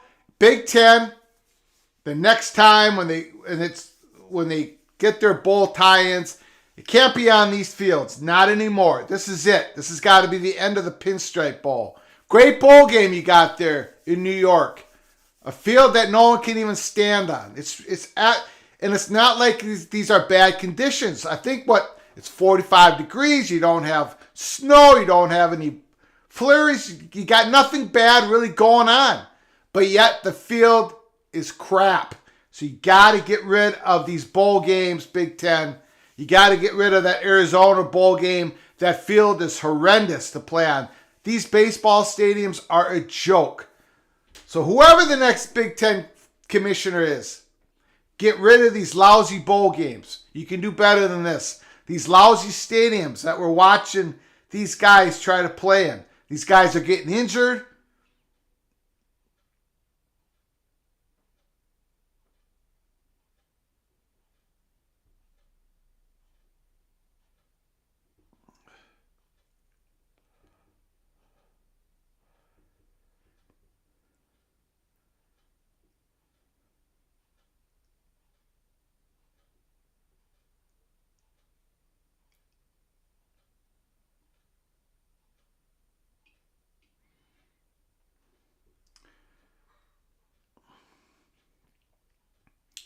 I don't know. I guess the biggest takeaway, Ted says that's a nothing burger statement from the Big Ten.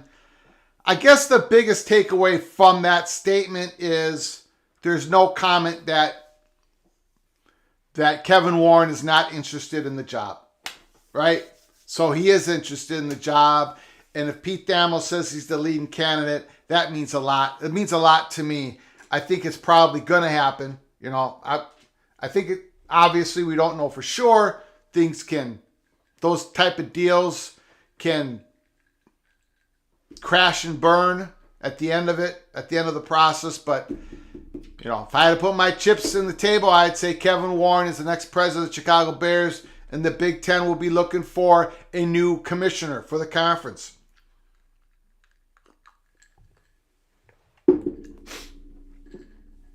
And that's going to be that whole process, and who they decide on. It's going to be very monumentous in what happens in the future of college football and college sports throughout the whole landscape. Who their next commissioner is, what their vision is. It's going to be something else. Ted says, my thought is Kevin Warren is an NFL guy, and this is too good of an opportunity for him to pass. Yeah, I mean, I agree.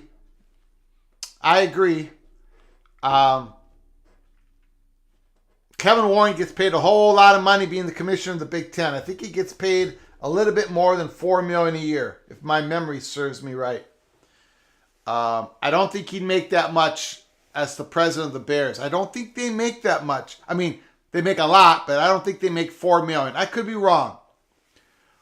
But for him to engineer, to coordinate a project of that size for the new Chicago Bears stadium, football stadium, I think that's something that interests him very much so. That's what he did for the Minnesota Vikings, and he did it with great success.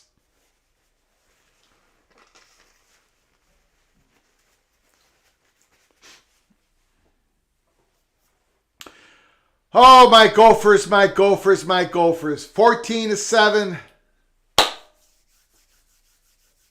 Everyone's skating out there. I tell you, if it was real skating, if it was Minnesota Golden Gophers hockey team against the Syracuse Orange men's club team, the Gophers would be winning this big. But this is a football game, and they might as well put their ice skates on because everybody is skating around on that horrible field. Yes, I am bitter once again. So I want to see in the second half, Zach Evans, the freshman running back. It's your time, baby. It's your time. I know PJ Fleck's trying to win the game. He wants to lean on his experienced players, all this stuff. Play the young man. Play him. Number 26, Zach Evans. Let's go. Let's go. I don't want to see Mo Ibrahim in the second half. I will flip the table. Ted, as long as the new commissioner isn't George Kliavkoff. That won't be him. Thank goodness. Eisman 57, Mr. Hawkeye. At least the Yankee Stadium is an outdoor grass field. I'd be interested in knowing if the injury happened where the dirt field was located. I think it was where the dirt field was located. I think it was. And that's, ooh. Syracuse gets the ball at the 12. They had some miscommunication. Of course, players are falling down. But that's one of the many problems with playing on a baseball field. This is a baseball field that they made into a football field. It's just, it doesn't work. It doesn't work. I mean, look at these guys. They can't even stand up. First down and 10. Syracuse got the ball at the 13-yard line. Yeah, you know what, Syracuse, man? They're just throwing it. They're throwing it way right and left on the way outside of the hash marks. There's some room there. The Gophers are defending the middle, and the Syracuse is just firing those shots outside the hash mark. They're moving down the field. This is what they did at the end of the first half. They're starting it in the start of the second half.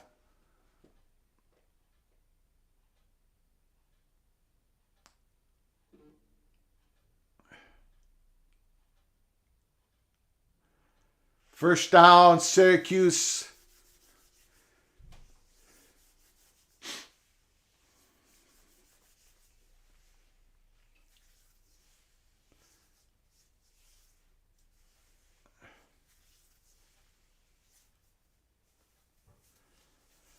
All right, Gophers, let's go. Let's get the defense off the field. Let's go here. Big first down stop. Let's go. See? Same play. Same play. You see what they're doing? They're throwing it outside the hash marks. Linebacker can't keep up with that. Got to change something up. Joe Rossi on defense. Got to change something up. Lindenberg, he reacted slow on that. There's a flag on the field.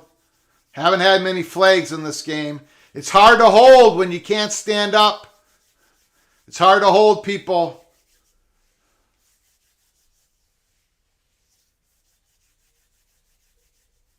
Face mask, Gophers. David M., what are we watching? The Gophers? Absolutely we're watching the Gophers.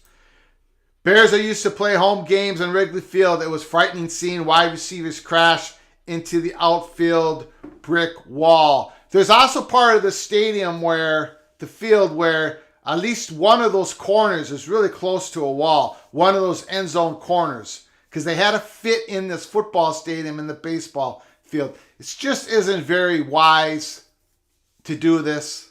Completely against it. Look at that. Look at that. Right down that sideline. The Syracuse has found something and they're just going to it and going to it and going to it. They're not going to the middle of the field. They're going to the outside of the hash and there's wide open receivers. Syracuse has found something. It's working and they're going to continue to do it until the Gophers make an adjustment if they can. The blitz, corner blitz. He gets out of it. He gets out of the sack. Great play by Schrader. Green, our safety, misses the shirt sack.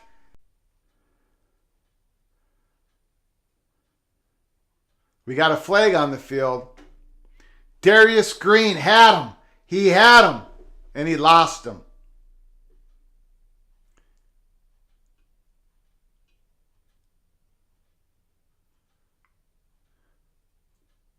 Ooh.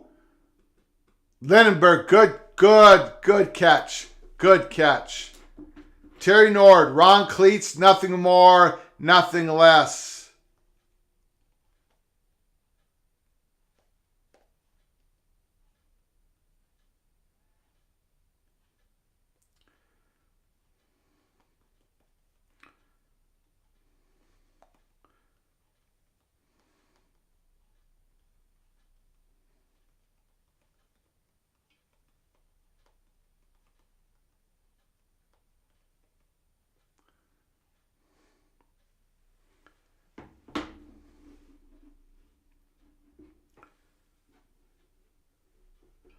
Tony, Oregon lost another coach. Matt Polidge, co-defensive coordinator, goes to Baylor to be their defensive coordinator. Yeah, Oregon goes through their coaches last couple of years.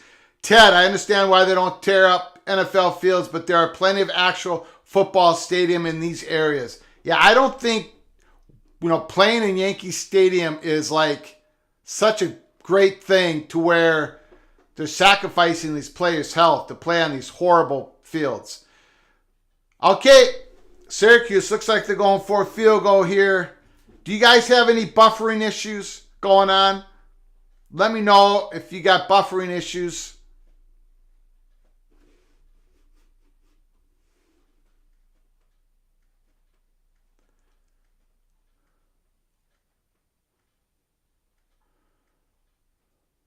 Okay, we look good now. No. Okay, it looks like we're good.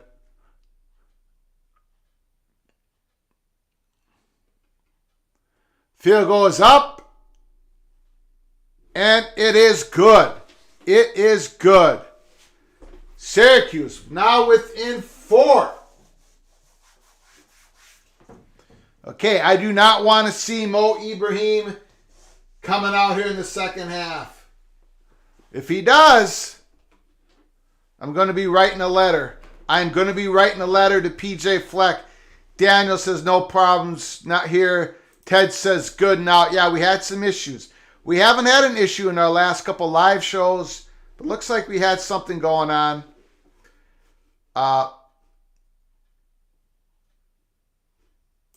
Zach Johnson, MetLife Stadium is field turf. That won't tear it up, the field. I mean, this is awful. This is just awful. The Gophers, the number 5th ranked defense in all of FBS football. Great defense again this year, number 3 last year. But you know, they're playing a couple guys on that one side of the field that haven't played much all season. Ryan Stapp, and then I got Darius Green, our 4th string safety. He's playing the whole game here. So Syracuse is going after him. Syracuse is going after our guys who haven't played like they should be. They've made the adjustments. Now can the Gophers make some adjustments on defense? We shall see. Now what on offense? Mo Ibrahim better not get the ball. So now what do you do? What do you do? Get Zach Evans in there. Get that young man in the game. And let's get going. Let's get going. If Red Sox, Yankees, or D-backs want to host bowl games, then do it at the local NFL stadium. All 3 NFL stadiums in those markets have field turf.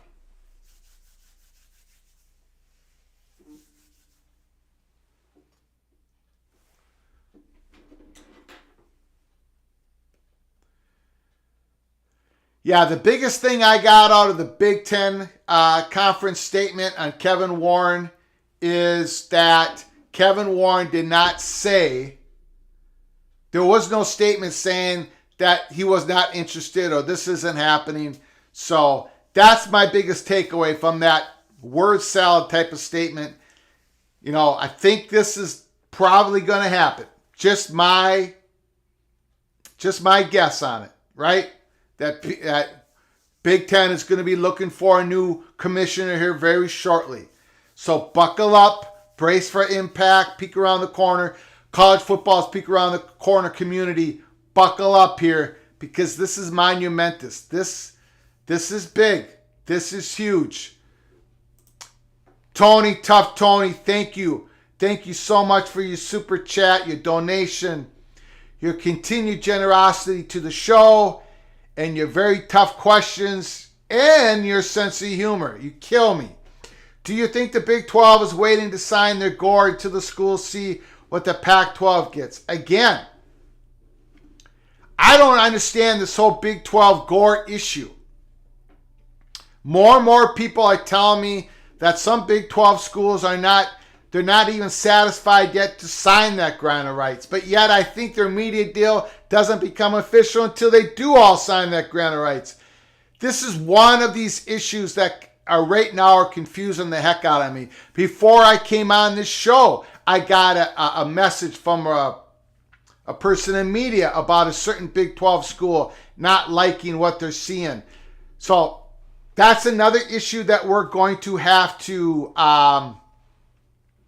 look into. I figured all these Big 12 schools would be happy they're ready to sign that grant of rights, and because that's how they got the early deal with Fox Sports and ESPN. I think everyone's expecting all of them to sign it, but I guess not. I guess this hasn't happened, and at least one Big 12 school is not ready to sign it. Brockington drops a pass on first down. Our first down plays haven't been very good lately. Let's go! Let's go! Can't blame the field for that. Brockington drops a pass. Look at that. The secondary guy drops it. Joey, thank you for your super chat. Thank you, sir. Man, you're so generous to the show. You're constantly giving us donations. Joey, thank you so very much for your generosity. Tony and Joey, I appreciate you guys so much. Thank you so very much. Okay, so 2nd down and 10. We run it to Potts. Okay, guys, I feel a little panic going on. I feel a little panic. There's definitely some anxiety. The anxiety is starting to build. Joey, Happy New Year, Greg, and all to the chat. Happy New Year to you, Sir Joey. Appreciate it. Joey, rooting for your Golden Gophers. Thank you, Joey. We need all the help we can get. 3rd and long, 3rd and 8. We need a play. Somebody's got to make a play. 3rd and 8. Nah, that ain't. That's, a decent pass, da-da-da, but Dalen Wright does a route that's 6 yards away from 1st down, and Morgan goes to the first guy he sees, and 4th and 4. The play had no chance of getting a 1st down, and now we punt it. Again, Gophers, special teams, and this passing offense. It's got to get to a different level if we're going to contend next year for the Big Ten West. It's always the same issues. Always the same issues. That type of button hook, 5 yards short of the 1st down. If you're going to go if you're going to give the ball to the receiver 5 yards short of the 1st down, make it a crossing route. Make it so the receiver's going somewhere to have a chance to get to the first. I don't understand these passing routes that the Gophers do a lot of the times. And plus, they don't use their running backs enough. And we all know the same old story. Okay, Gophers defense, it's time. It's time to tighten it up. Outside the hash mark, it's time to tighten that up, that pass defense. Okay? What about interception, turnover, scoop and score, pick 6? We've been rooting for that every single game, and we never get it. We never get it as Gopher fans. We don't get those plays. We don't get those explosive plays. So how about right now, last game of the year, 3rd quarter against the Orange, against Syracuse. Scoop and score right now. Let's go. Let's go. Let's go.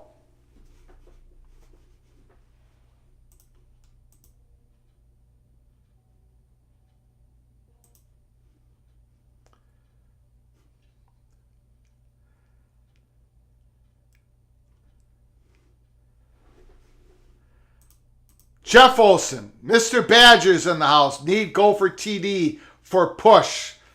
Jeff Olson, Gophers minus 11 going into the game. They're only up by 4.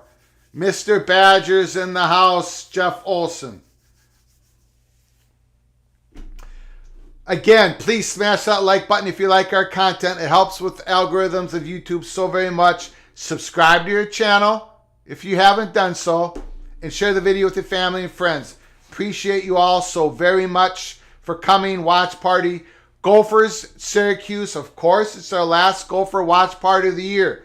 We're going to be doing 2 watch parties on Saturday. It's going to be a marathon here at Peek Around the Corner Studios. We're going to be watching the Buckeyes versus the Bulldogs. We're going to be watching the Horned Frogs versus the Wolverines. So come on in. Don't be scared. Come on in. It's going to be a big day, a large day. Just if you're watching the game, if you want to put something down in the chat, come on in. Put down your reactions to both those games. Terry Nord, Terry Aloysius, Himalacious, Connotacious, Sacrilegious Nord. You mentioned former Gopher Bucky Irving earlier. Another former Gopher, Kai Thomas, made some plays for Kansas yesterday. Yes, he did, but man, Kai Thomas did not get any playing time for Kansas this year.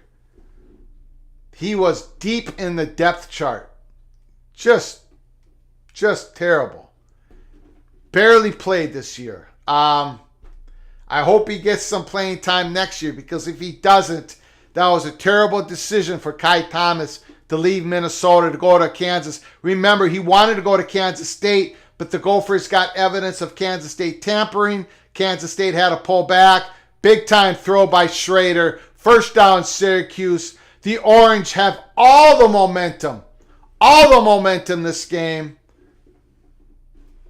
David M., let's go blue. Let's go Wolverines. Syracuse has got all the momentum.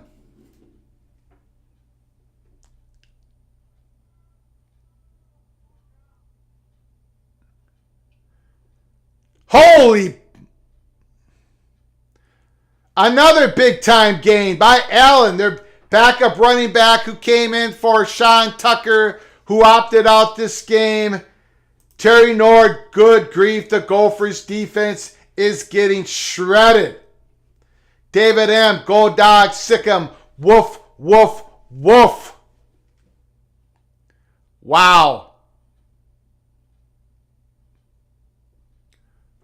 Nice little run by Syracuse. Nice little run. Second down. They're really hurrying up this offense. Second and 3.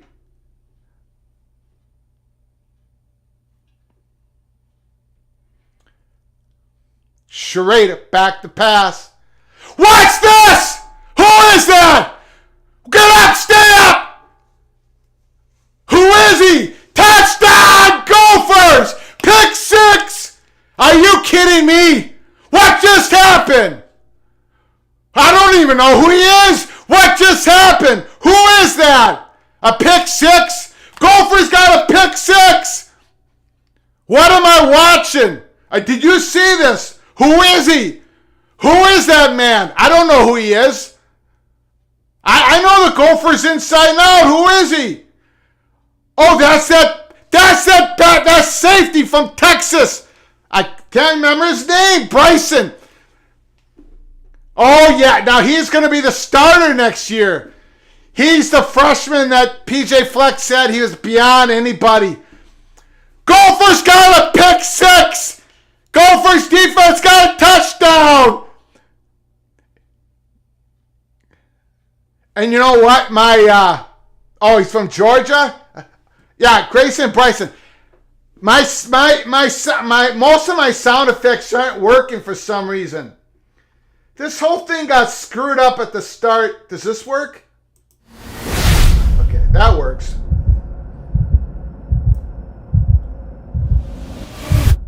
I don't know. Touchdown! My whole Touchdown! Touchdown! The whole Kevin Warren thing screwed up my whole production of the show from the very beginning. So just another thing I'm going to blame Kevin Warren on. This news breaking. Ivan 57, pick 6. Madsen Sky Yuma.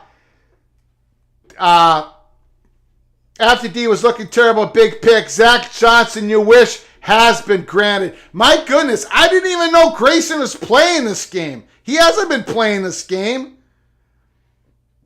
Zach Johnson will tell you. This is the guy that PJ Fleck loved the most of his freshman class of this year. I mean, this is the guy that the coaching staff says this is a big-time player. Pick 6. I didn't even know he's playing. For goodness sake, our secondary, man, you can see why we're getting picked on here because we're playing a bunch of guys who haven't played all season. David M., Gophers, baby. 16 is a freshman. Good tackler. Who is he? I love Flug. Grayson Bryson. Safety from Georgia. He is the man. That's who he is. Jeff Olson put 20. Oh, jeez!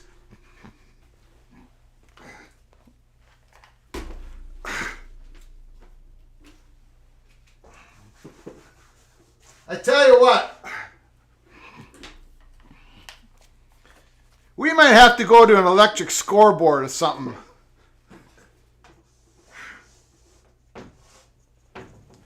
All right. See, that's not even coming in, forgot.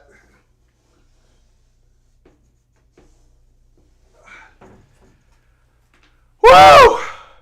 Coleman Bryson. Yes, Coleman Bryson. Thank you, Zach. Terry Nord, Greg, so many media people saying too many bowl games. I get it, but they say games are meaningless. Tell that to the players and the real fans. Absolutely. This game means everything. Not really. This game means Greg needs to be more emotional. Eisman 57. Let me ask everybody a question. When's the last time the Gophers have gotten a pick six? Eisman 57, Mr. Hawkeye, he sees this every single week. Every week the Hawkeyes are picking things off, going for pick six, special team touchdown, scoop and score. This doesn't happen for Minnesota. Every point we get, we got to grind it out. We got to push you just to get a bleeping point on the board. This is great. This is great. Gophers, pick six. Zach Johnson, more information, true freshman safety from a small town in Appalachian Mountains in the Georgia side of the Georgia-North Carolina border. You're going to be seeing Mr. Bryson all next year. So buckle up, Big Ten. Your production is still better than the Pac-12 network. Thank you, Tony. Yeah, this show has been screwed up from the beginning. Got to get him. Got to get him. All right, they got him. We can probably still get you an Amazon app deal. Is Iowa locking the bowl game? Well, you got to ask Eisman 57. I mean, good Lord, Iowa doesn't have anybody playing in that bowl game against Kentucky. Wow. Gophers. Now, okay, we got to focus. Get back on the game. 21-10 Gophers. I can see by your comments I was way behind you guys. Looks like I'm a play and a half behind it. Just got to go with it. All right, stop them. Second and 6, second and 7. All right, Gophers, stay on your feet, though. You got to stay on your feet.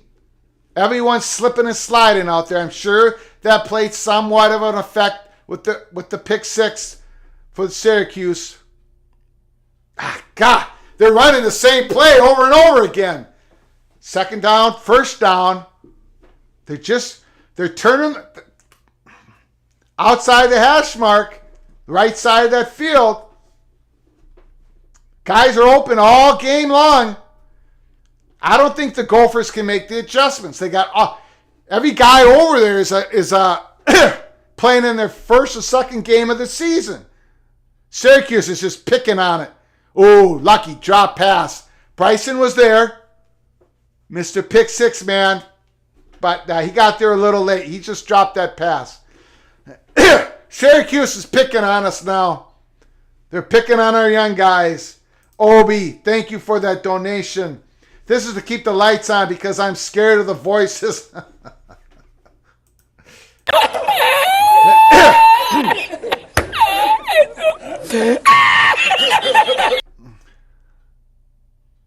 Oh my goodness, look at that run. Wow, that kid's tough. Allen. Wow, that's a good run. First down, Syracuse. Thank you, Opie, for your generosity to the channel. Appreciate you so very much. You are going way above and beyond, but thank you, Opie. Thank you so much. Scared of the voices in the dark. Let's keep the lights on then. Let's keep the lights on. Wild Oot. There's that little flare pass. God, that running back is scaring me. Gophers are having a hard time standing up. Will do. There's nothing like listening to Peek Around the Corner live or working in the office. Go Gophers. Thank you very much. Thank you very much, Wild Oot. The Utah Oots going to the Rose Bowl. Terry Nord. Greg is right. Linemen can't stay on their feet trying to get off the blocks. It's tough. Come on, Gophers. You got to suck it up. Make a play. Yeah, they can't stop this. I don't know what adjustment Gophers can do. They got a bunch of young guys. They can't stand up. You got to give credit to Syracuse offensive line. You definitely got to give credit to, I did say that, Wild Ute.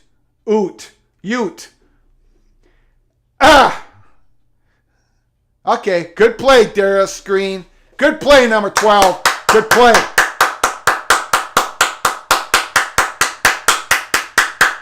"12 is playing hard out there. 12 is playing hard out there. Darius Green. Flip Dixon went into the transfer portal. Darius Green is now going to take his spot for next season's Minnesota Golden Gophers secondary. We got a 2nd and 6. God, they're going back to the run. This time we got him down.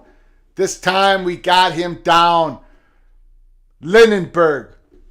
We got a 3rd down. 3rd down. Thank you all for your donations today. You all have been so generous. Please smash that like button. It helps with the algorithm so much. Subscribe to our channel if you haven't done so. Please subscribe to our channel.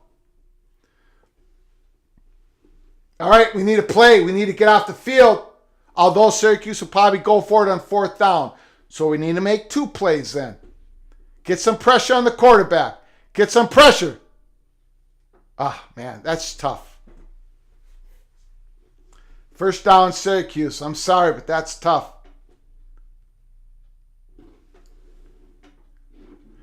Syracuse is peeling everything off to the right side. Everything to the outside, right down the outside on the right side. Every play is almost going in that direction.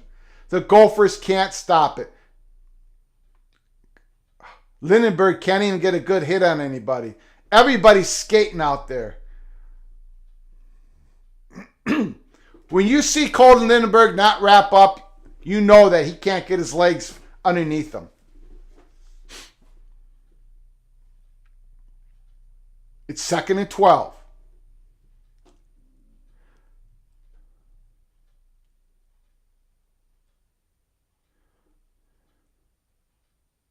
Going back to the right side. Get him. Hit him. Good tackle, Marion. Good tackle. Okay, we got about a 3rd, 5, 3rd and 6. 3rd and 5, 3rd and 6. Gophers 21-10. 2 minutes to go in the 3rd quarter. Gophers going for their 9th victory of the season to go 9-4 for the 2nd consecutive year in a row. This would be, if they win this game, the 29th win for Minnesota over the last 3 non-COVID seasons, which is pretty impressive for this Gopher football program. It's 3rd and 5. Make a stop.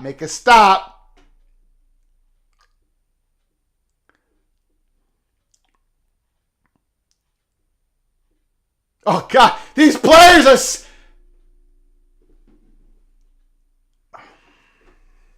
Our defensive line cannot hold their feet. Job Joyner. There was a guy that had, I think he had Schrader just dead to right, but he fell down. Yeah, Strigal, look at that.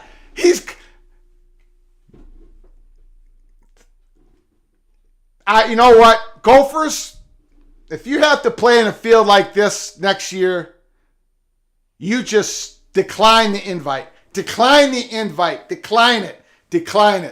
Look at that. Our stud linebacker is down. Lindenberg, who's going to be our star linebacker next year, he's down.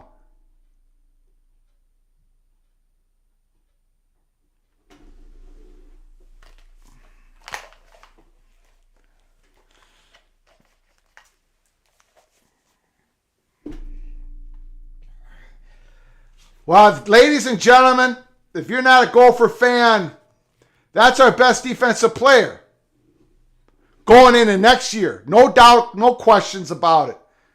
He's our stud.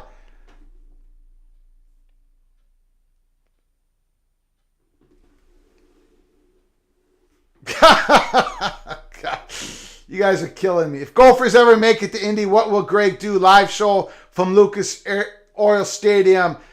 Eisman 57, another injury. Terry Nord. Zach Johnson. And you want Zach Evans to get carries on this field? Yeah, I guess you're right. I'm wrong. No question I'm wrong. I'm an idiot. Do not play Zach Evans for the rest of this game. Don't listen to me. Don't get him on that field. You're right, Zach. Thank goodness someone's keeping an eye on me. God. No, don't put Zach. Put Potts out there. Put Bryce Williams. Look at this. God, I hope this is not serious. Holy moly. Terry Nord, team should walk off the field. Holy cow.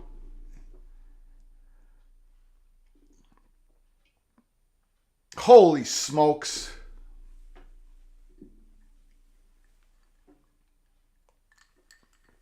Oh, God, I need a drink. Oh, God. Oh, this is terrible. Our most promising offensive player next year, most promising defensive player next year, not even promising. These are really good players. Quarterback, star linebacker, both injured in this game. Missed a field goal.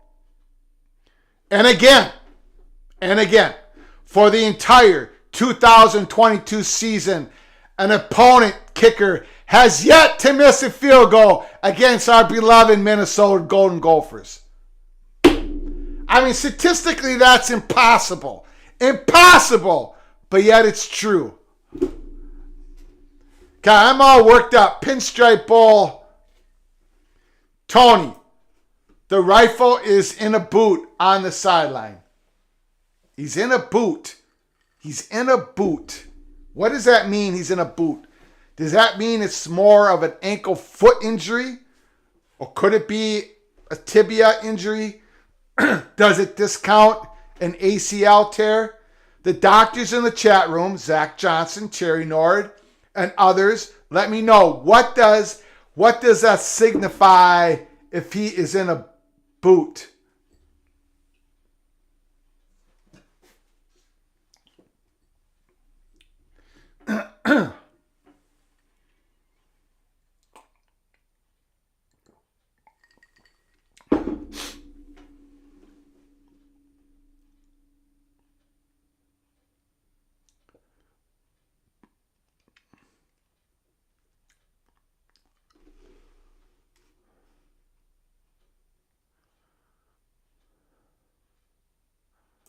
Eisman 57. Iowa's definitely not a lock, Terry. We're not even a lock to score against Kentucky.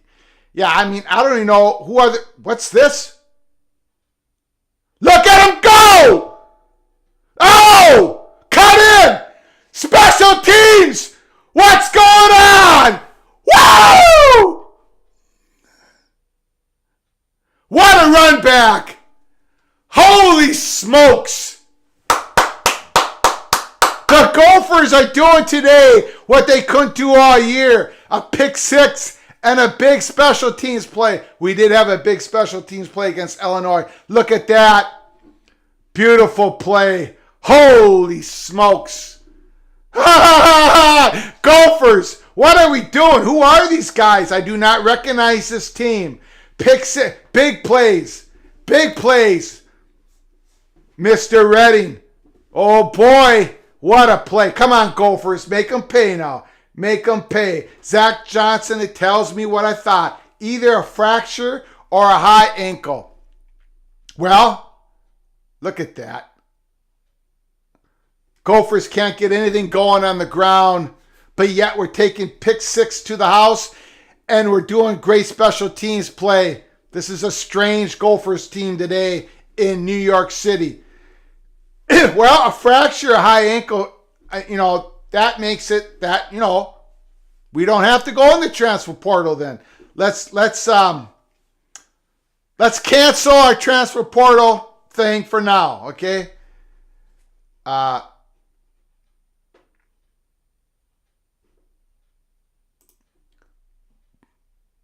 Bubble screen, bubble screen, bubble screen, bubble, bubble, bubble. Go, Daniel, go! Touchdown! Daniel Jackson, second touchdown of the day. He's playing like a man possessed. The Gophers have scored again. Oh, yeah, and I got my eye on the chalkboard, baby. Let's go. Let's go. Whoops, I forgot to change this score, too. The bubble screen. That play usually goes to Chris Ottman-Bell, who's coming back for a seventh year next year. But that play is designed for Chris Ottman-Bell. But today is for Mr. Daniel Jackson, a track star in the state of Kansas. He's coming on strong. We're going to be passing it next year, baby. With Athan Clackamas Now that our doctors have confirmed in the chat room that he only has a fracture or, a sprained toe or something, we're going to get the Greek rifle back for August 31st against the Nebraska Cornhuskers. Gophers winning the Big Ten West, going to Indianapolis next year. Book your tickets.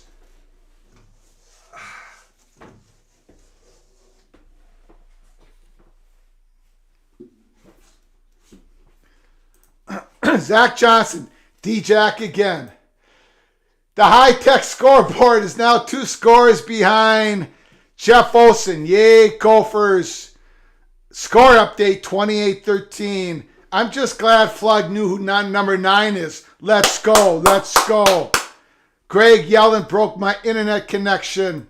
Tony, what was the over-under? The over-under was 41, right? 41 and a half. What is that? That's 41. Right there, right on the line. Buffering again. Sorry about that, guys. Terry Nord, Eisman is on fire. Your host is losing his voice, and I got 2 games to do this Saturday.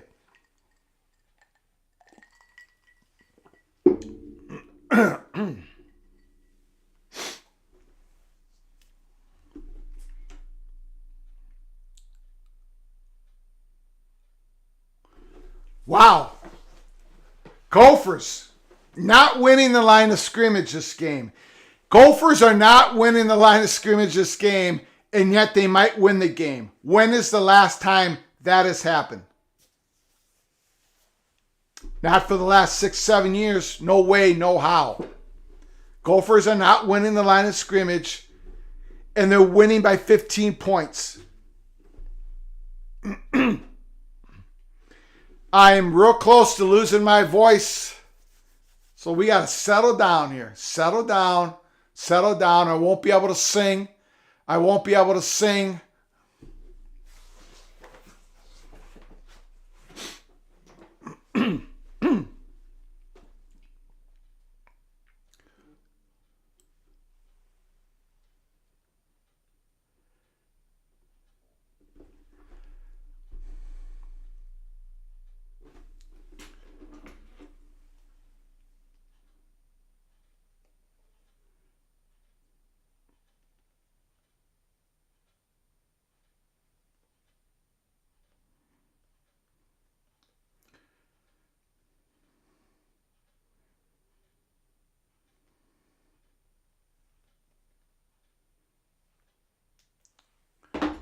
Pick 6, long run back, end of the third quarter. Gophers up 28-13. The Orange still have a lot of juice in them. They're moving the ball. They found out what works against this Gophers, against a very young Gophers secondary. 28-13.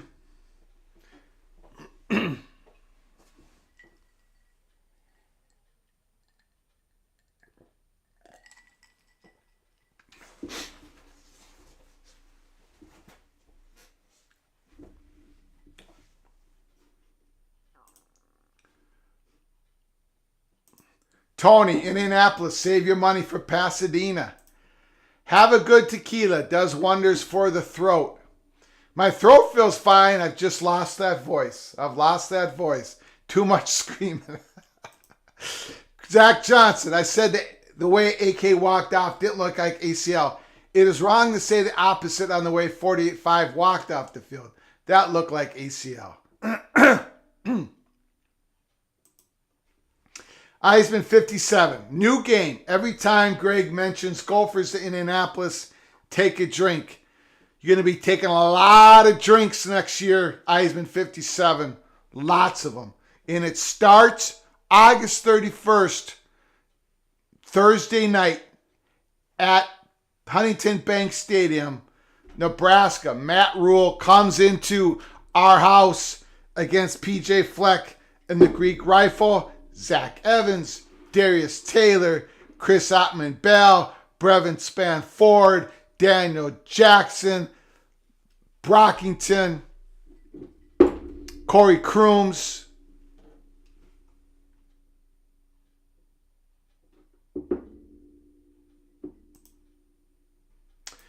Terry Nord, Tony, I will go to Pasadena for a regular season game. Terry says, Terry, I'm envious.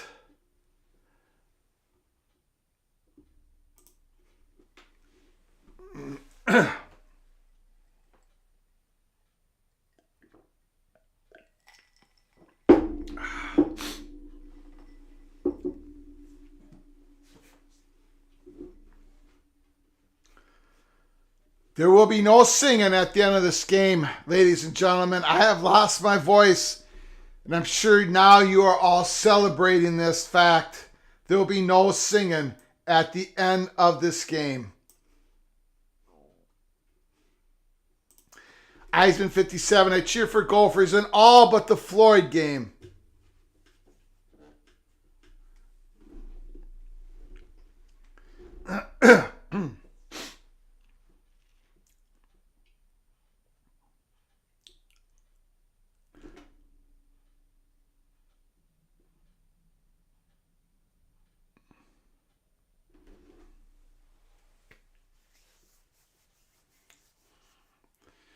All right, here we go. Here we go.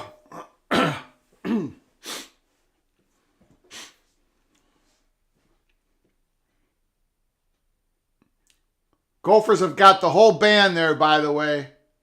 I heard reports before the start of the game that our band outnumbered Syracuse by quite a bit. Third down and 5. Big down. Big play. Big play.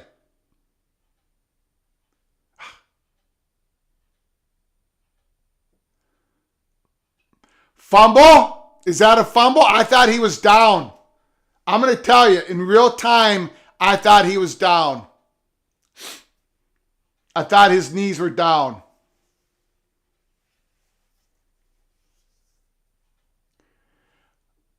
I mean, they might give Gophers the ball right away, but I thought his knees were down when he spun around.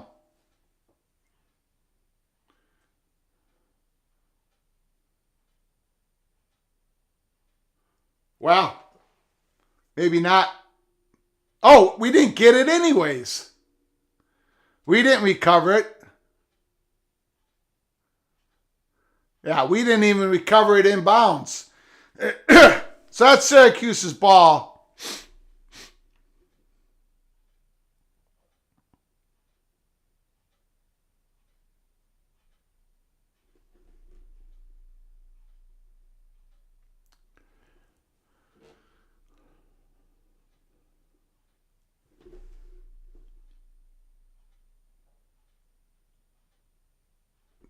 Bishop made a play.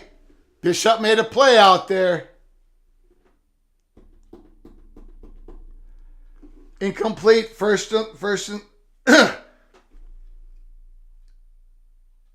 Good play, Bishop. Good play.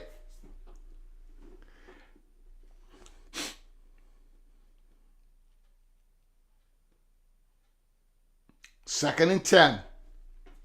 This is a very important drive. Syracuse is down by 2 scores. Incomplete again, going to 3rd and 10. Now let's get some pressure on. 3rd and 10, you got to get some pressure on Schrader. I know it's hard when you're going after him when you're wearing skates. Got to get some pressure on him.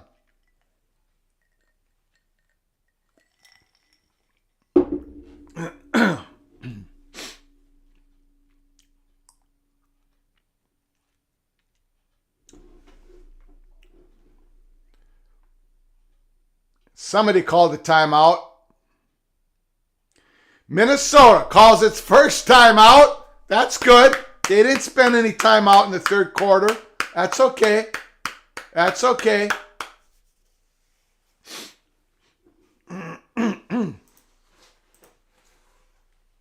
World Juniors, USA 1, Switzerland 0. Go by Jimmy Snuggerud. Good Minnesota boy. Absolutely. Douglas Hall, thank you for that information. Jeff Olson, Norton Flugarn, Lenny, and me in Gopher Pasadena trip. Zach Johnson, Greg, relax. The game is over. I don't know about that, Zach. Come on, we've been Gopher fans for way too long. Tony, are you going to make a top 3 list for new commissioner if Warren leaves? Yeah, I'll have a commissioner hot board list. No question about it, Tony. Right now, I have Mark Silverman as number 1 on that list. But we'll see how it goes. There's a flag on the field. Picked off by Darius Green. Terry Nord, we can bring Tony to. Opie, wow, only 31 yards from Minnesota this half. Well, part of that is Gopher's got a pick 6. The other part is we got a short field on a great return. Offsides on Jaw Joyner. Offsides.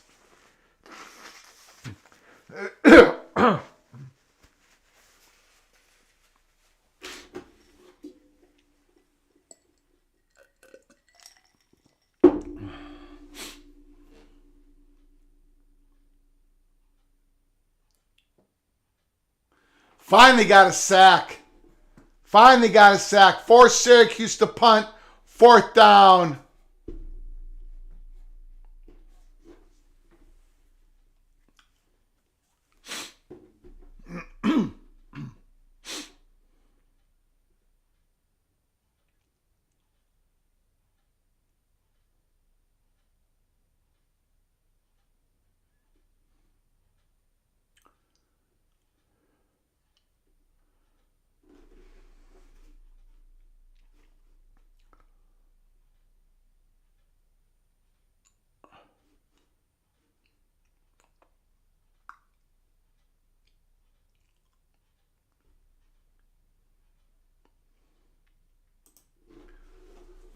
Syracuse punter shanks one. Okay, Gophers, let's go now.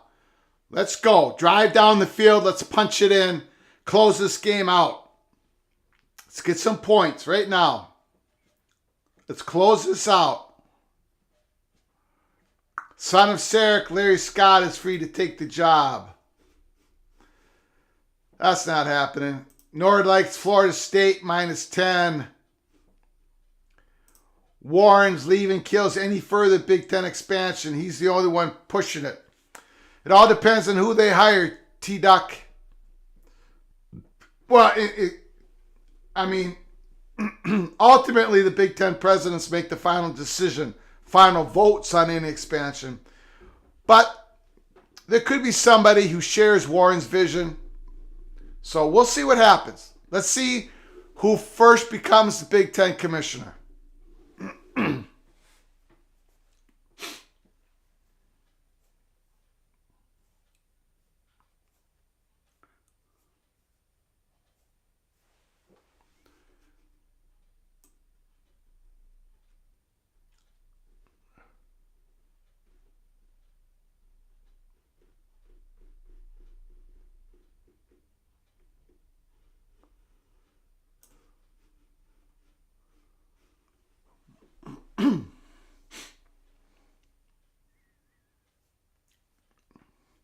I'm just trying to save my voice for the end of the game. 28-13 Gophers. Gophers have got the ball, good field position, and it's time to close it out. It's time to close it out. Fleck hasn't lost a bowl game yet as the head coach of the Gophers. So, back-to-back 9-4 seasons, 11-2 in 2019. The Gophers, if they win this game in the last 3 non-COVID seasons, would have a record of 29-10. And yet, it's disappointing that Gophers haven't won the Big Ten West. But I also wouldn't go to the other extreme on people on Twitter and message boards saying PJ Fleck has failed as the head coach. That's absolutely ridiculous.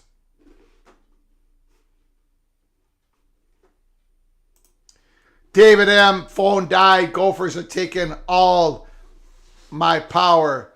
Okay, let's punch it in here. Let's get another point. Let's get some more points.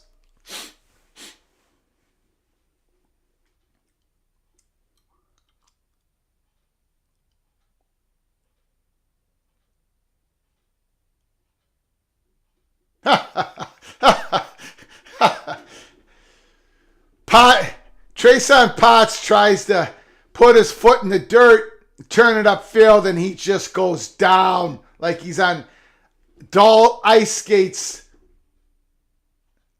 Look at that. Look at that. I mean, this is ridiculous. This is terrible.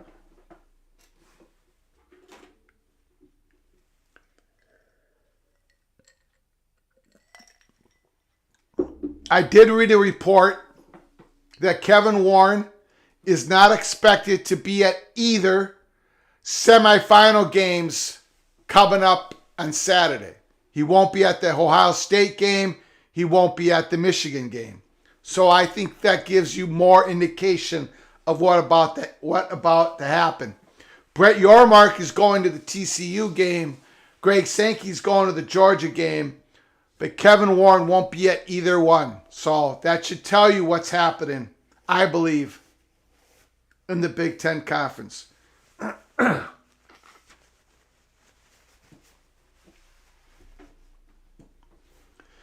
11 minutes to go.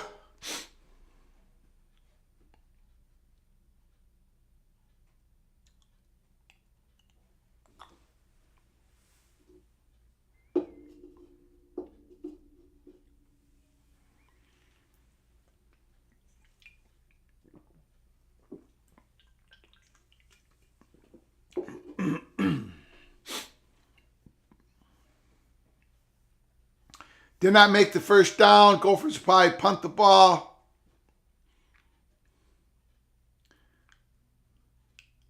Forced Syracuse to drive the length of the field in these horrible conditions, field conditions. They'll probably punt the ball. I mean, they can't get any footing. Yeah, they're punting it.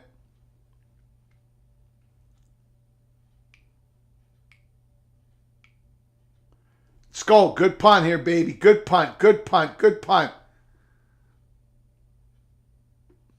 Okay, that'll work. That'll work. Syracuse will start at their 9-yard line.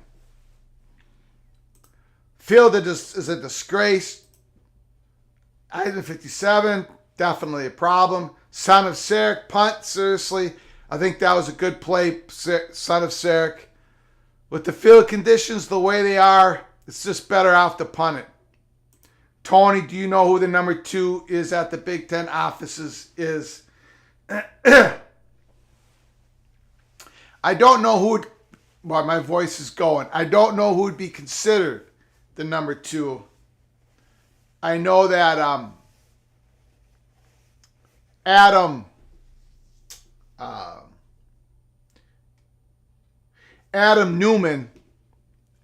J. Newman is the chief counselor and the chief of staff of Kevin Warren.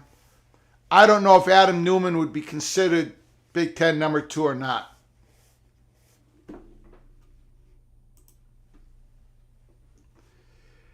Eisman, Greg forgot to mention Iowa also plays on Saturday. Maybe Warren is going to Nashville.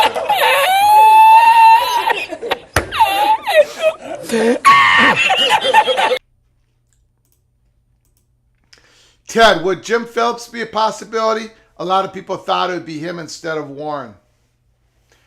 I think he'd be a possibility.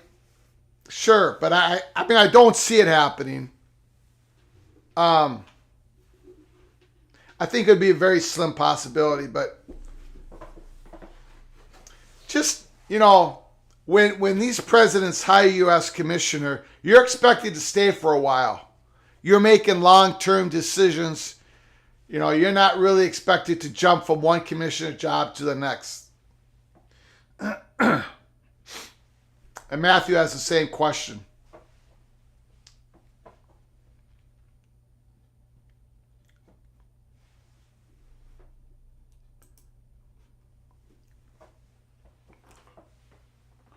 I'm just going to highlight most of your comments.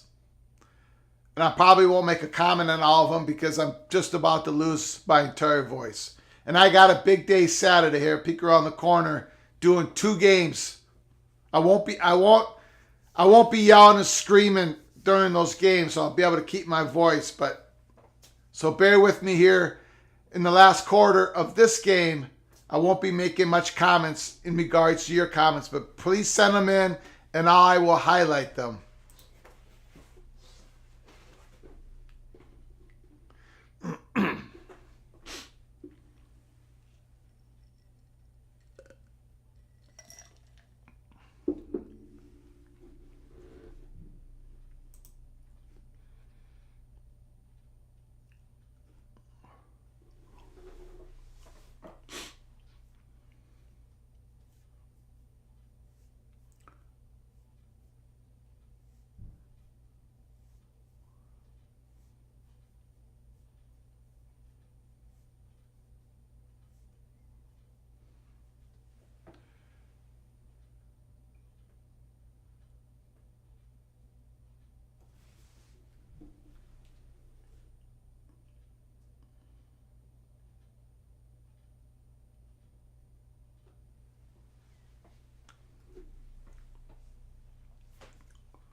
Second out and 10, Syracuse. Ooh, I love that play. When it looks like the quarterback's going to run it, and then he throws it. Looks like we got another injury, but this time it's to a Syracuse wide receiver. Oh, maybe it's Darius Green. He's down. Another injured player.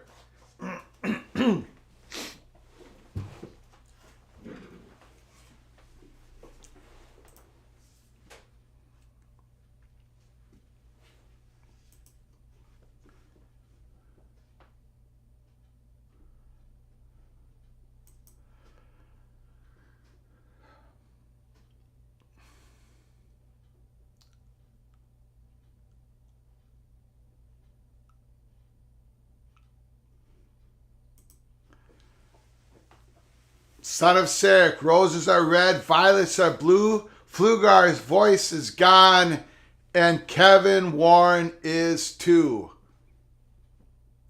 We've got a poet in the chat. Mr. Son of Syracuse is our residential poet for Peek Around the Corner.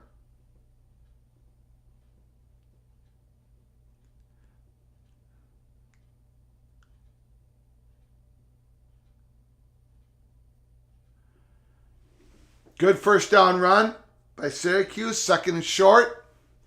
About 2nd and 5, 2nd and 4. Syracuse, if they can drive this field and score, they still have a shot.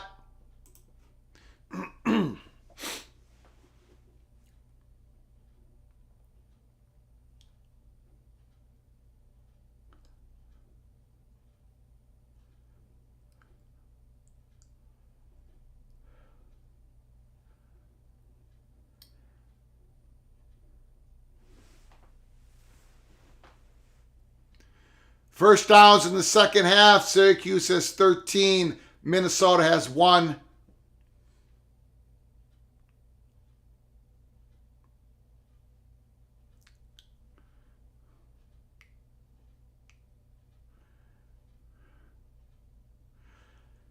Do we got a holding call? Did we get a holding call in Syracuse? No, legal procedure.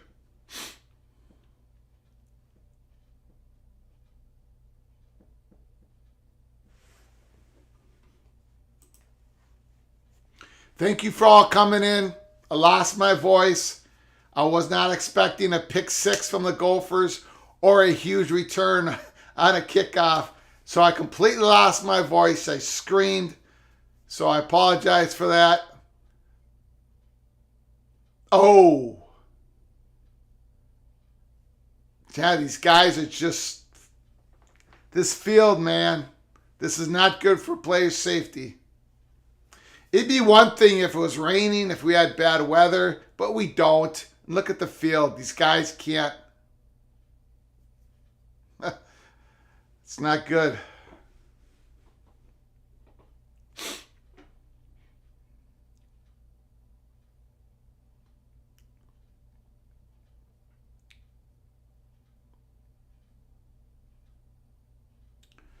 We got a 3rd and short.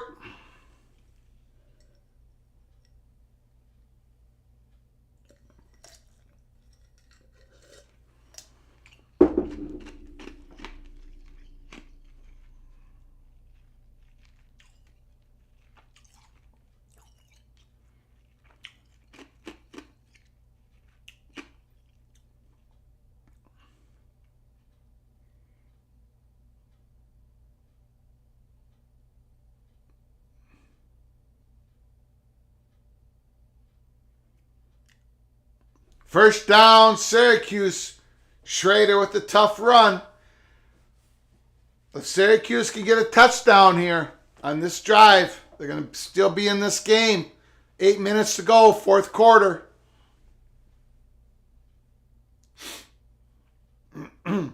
Ted, the much maligned Big Ten West, showing up in bowl season again. Big Ten West has a great bowl record the last 5-6 years. They do great in bowl games. The Big Ten West cannot beat Ohio State, Michigan, and most of the time can't beat Penn State. 90% of the country can't beat Michigan, Ohio State, and most of the time Penn State. So Big Ten West, if you're not comparing them to the Buckeyes and the Wolverines, they're just fine. They're fine. They're just as good as the ACC, the Big 12, Pac-12.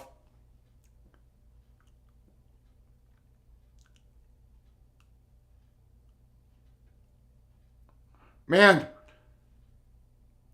tell you, Gopher's defensive line is having a tough time in this football game. They're really having a tough time with this. I mean, everyone's having a tough time with this field, but that Gopher's D-line, they're just praying that they stay upright.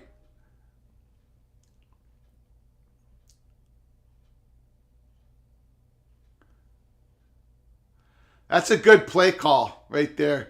First down, Syracuse again. Here comes the orange. Here they come. Less than 7 minutes to go. This drive started at the orange 9-yard line.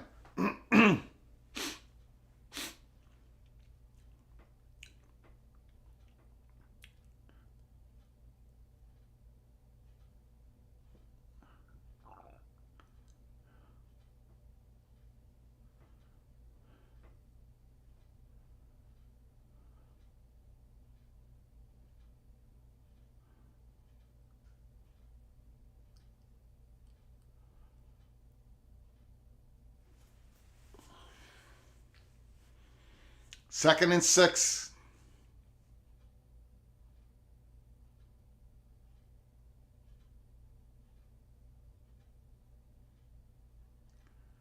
We got a flag.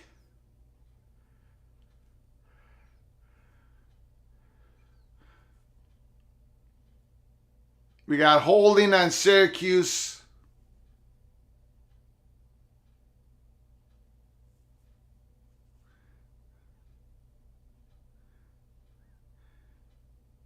Darius Green, looks like he popped a hamstring.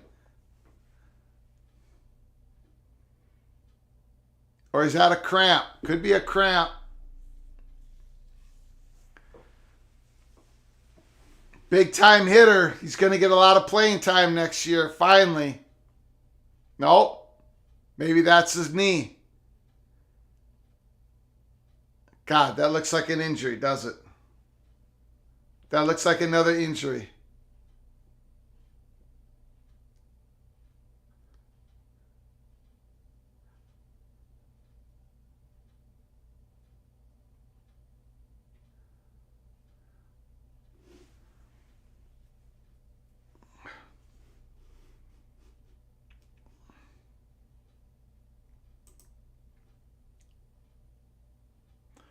Heisman 57, another injury.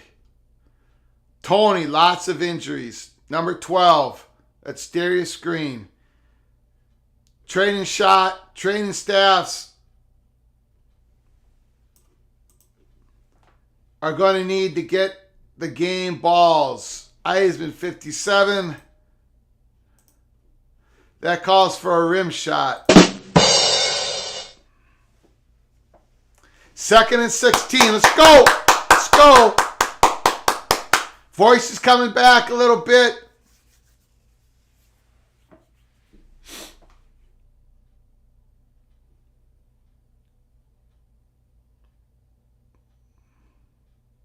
That was just a drop pass. That would have worked again.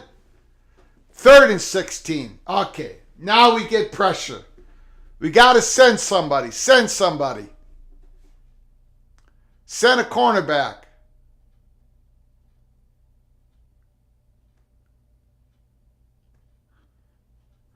John Michael Schmitz, first team All-American center for the Gophers.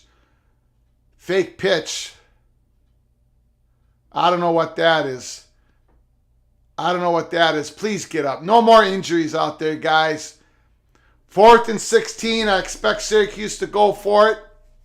4th and 16. Let's go. One more defensive play. 4th and 16. Come on, Gophers. Come on. Get some pressure.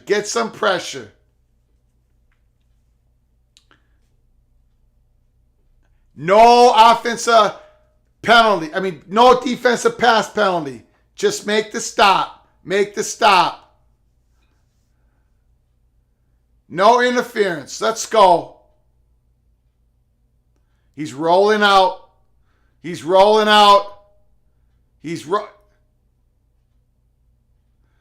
And I think that's called an incomplete pass. The Gophers have stopped them. Now let's grind out a victory right here. Let's go.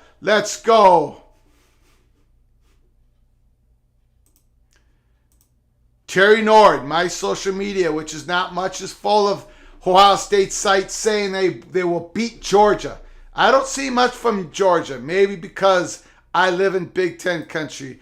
Greg, you know I love you. Keep kicking butt. Take care. Enjoy the weekend. You too, Mr. Zach Johnson. Join us Saturday, Zach. 2 semifinal games. Doing a watch party. Eisman 57. Bingo. Georgia very, very physical. Ohio State needs to bring it. That's my whole point. Can the Buckeyes just turn it on? Can they just get more physical? I don't know, man. I got Georgia in that game. I got Michigan and Georgia. I got both of them covering the spread. We shall see.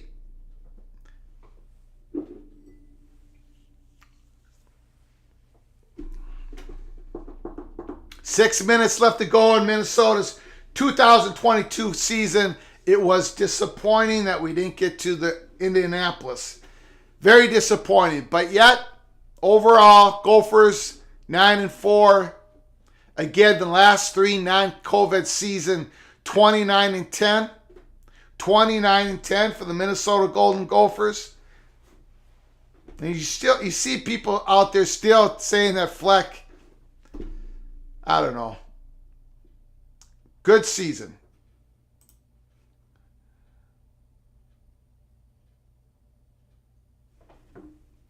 Nine-win season. Since New Mexico State and Wisconsin won bowl games, can Gophers claim they beat teams with winning records? Yep, they can. Syracuse is also a team with a winning record. They came in here 7-5. Eisman 57, a couple first down, and it's game over. It's all over. This is Howard Cosell.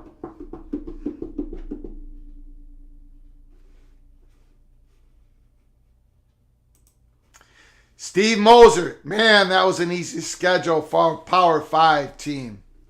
If we're talking about the Gophers, it won't be easy next year. They play the Buckeyes, the Wolverines, the Tar Heels with Drake May. They got a big, tough schedule next year. They start the season Big Ten against Nebraska.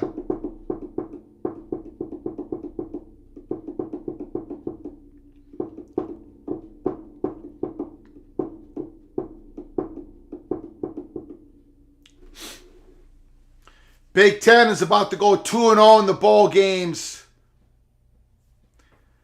But I tell you, Purdue, Iowa, and Illinois, can one or two of those teams win their bowl game? What we shall see. I don't know. Terry Nord, bring on the tough schedule. If Clackamas is healthy, yeah, bring on the tough schedule. If he's ready to go next year, bring him on. Bring them on. Bring them all on. That's what I say. Gophers can't get anything going on the ground, which is very unusual for our beloved Gophers.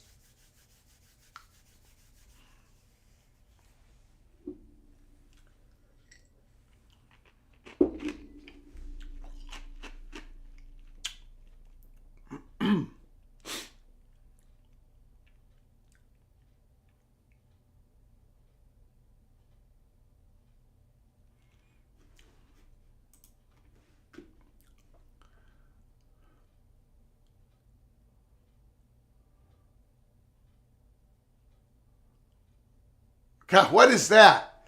What is that? I don't see.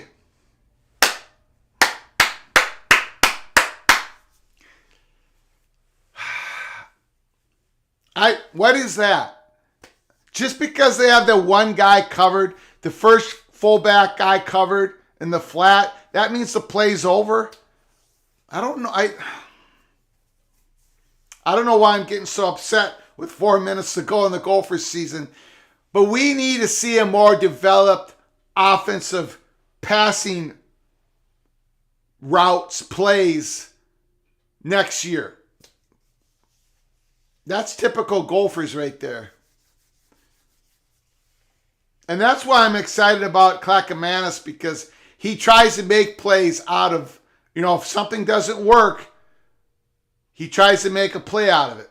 With God bless him, Tanner Morgan, he can't do that. If the play doesn't go on schedule, the play is over. We can't have any more of that, because big schools that win their division, they make plays. They make plays when a play goes off schedule. We got to do the same. 3rd and 12, Gophers run the ball. They got to punt it again.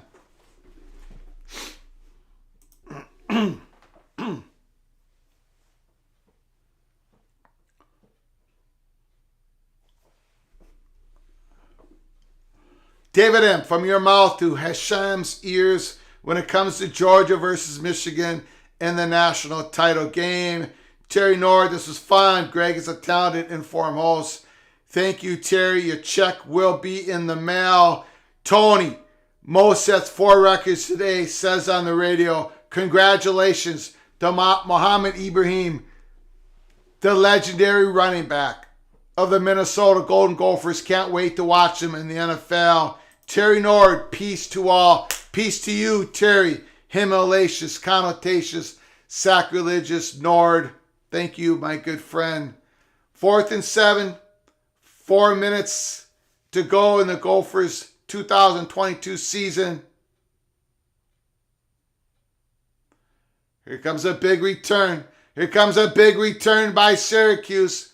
They got decent field position. They need to score. They need a 2-pointer. They need to get the ball back, and they need to score to put this game into overtime. Eisman 57 says bad punt return. True, but the Gophers special teams has come to play today. They did very well today. Very happy about their performance.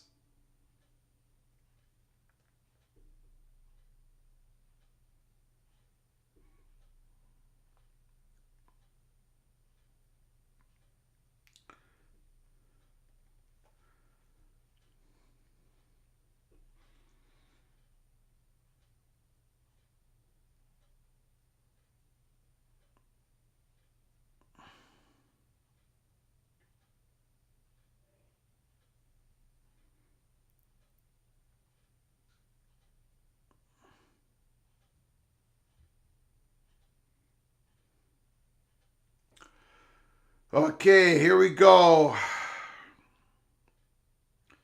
I'm just checking my messages. I don't do that very often during the game, but because we had breaking news right before we came on,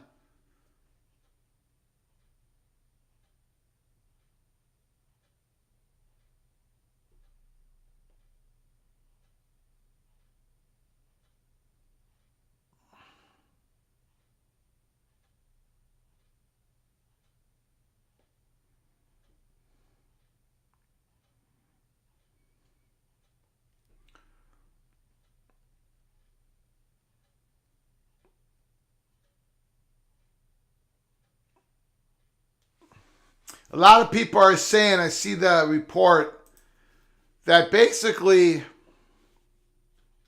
Athan Clackamas, it looks good that it's not an ACL. So I think we came out of that okay. The Greek Rifle will be back next year, ready to go. Remember, he's just a redshirt freshman this year, and he shined against Wisconsin. He had good moments before the Badger game. He was awesome against Wisconsin, and he was real. he was wheeling and dealing here before he got injured. And you can see the elevated skills that he has over anything the Gophers have had in the quarterback position for decades. And I'm not ripping on any Gopher before him. And I'm not saying he's going to be the best Gopher quarterback. I'm just saying his skill level higher than anything we've seen in the quarterback room at Minnesota for decades. So, very excited about the quarterback next year. We're going to be more of a passing team. We're still going to be a running team, but hopefully we have some sort of modern day college football forward pass offense. Hopefully, Douglas Hall, USA 2, Switzerland 0.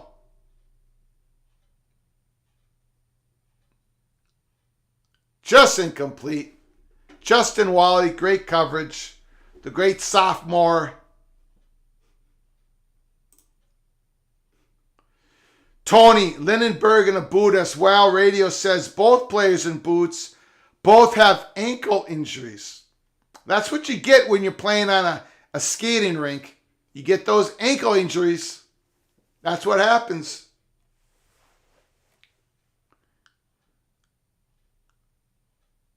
Look at that.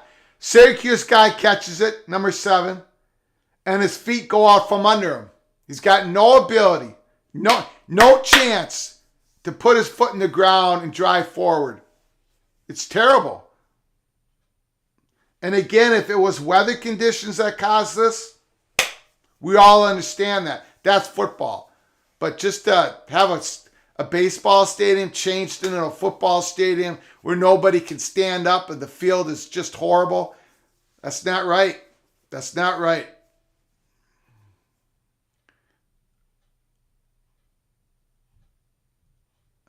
Big tackle by Howden, number 23, as he's finishing up his Gopher career, 5th-year senior. He made that great interception against Penn State in 2019 for the Gophers to beat Penn State, to go 9-0 at that particular point in the season. Eisman, Orange is out of timeouts. Tony, Darius Green is back in. That's good news. Very good news. 3rd and 5, 3 minutes and 51 seconds to go.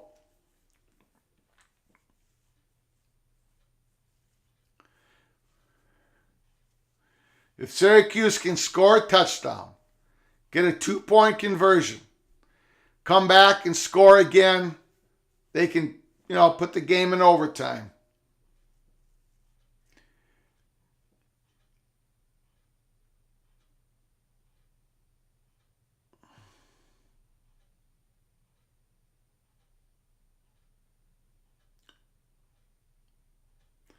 First down, Syracuse. Cooper. Big play. Big play by Syracuse.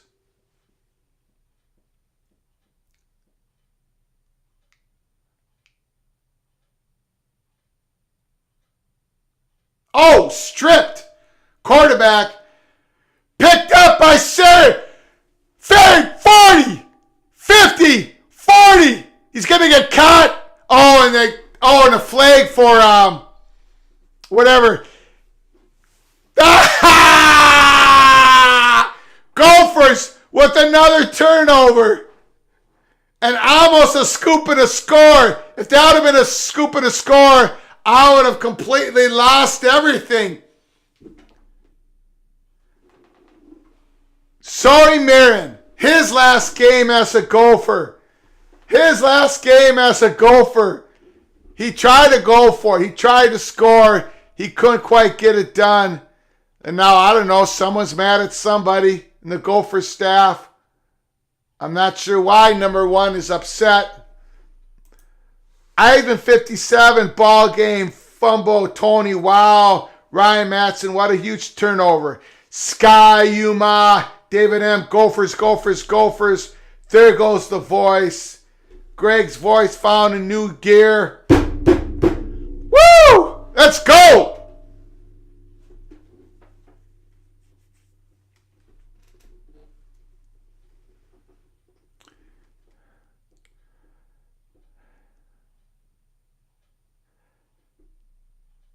Ah, horse collar tackle.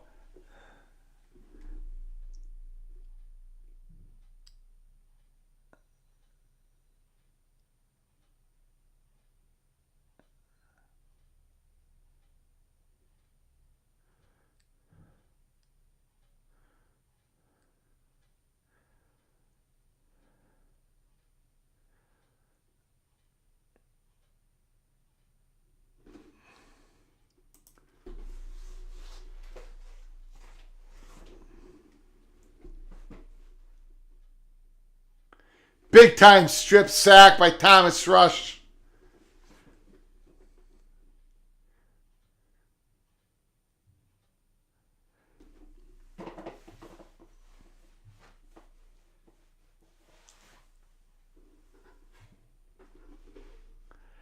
Yeah. My voice will be just fine. Just fine. You got to remember something. My voice is a finely tuned singing instrument. So it knows how to recover after decades of therapy. So don't worry about my voice. Terry Nord, C55, is smiling.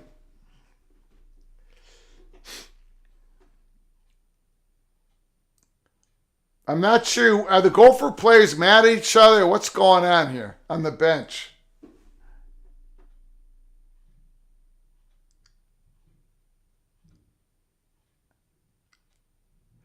Gophers finally win a football game, which they did not win the battle of the line of scrimmage. Now, they didn't get totally dominated, but they did not win the LOS, the line of scrimmage.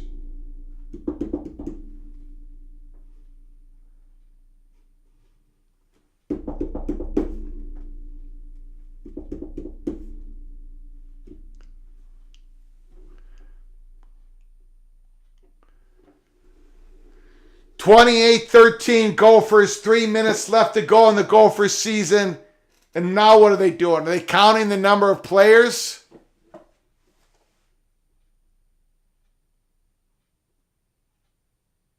Ah, yes. 12 guys. 12 guys.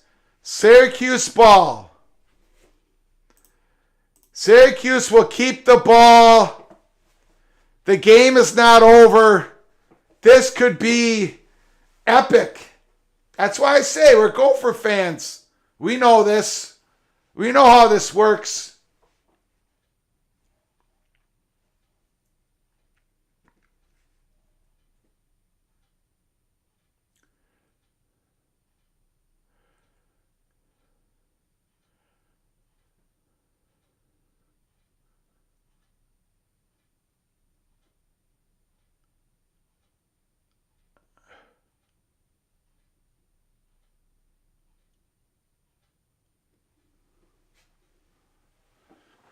All right, got to go back out there. Got to make another play. Syracuse scores a touchdown, gets a 2-point conversion, get the ball back and score. We're going into overtime. We need one more stop. Gophers need one more stop.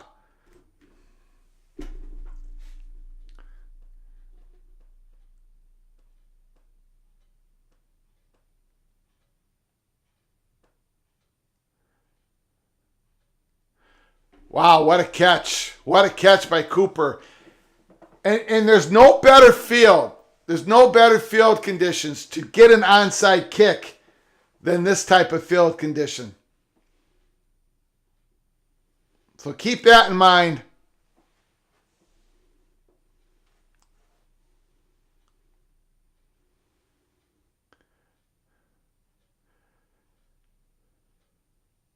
Now they're going to look at this play.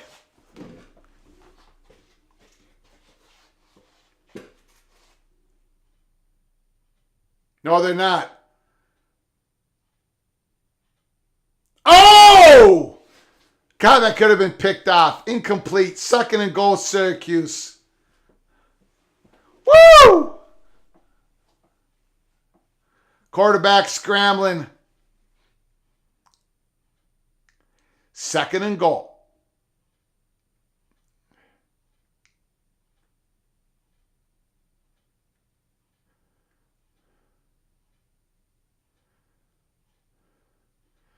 Need a big stop. Need a big stop.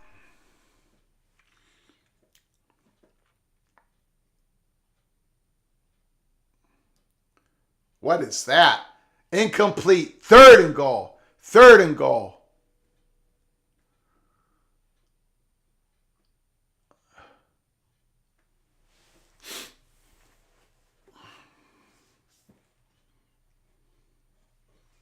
Game is not over. Game is not over. Thank you for all of you for joining us at Peek Around the Corner. Please smash that like button before you leave and subscribe to our channel if you haven't done so. We've been on the air for almost 4 hours. Boom! That's another, I don't know what's going on. What's the Orange been doing?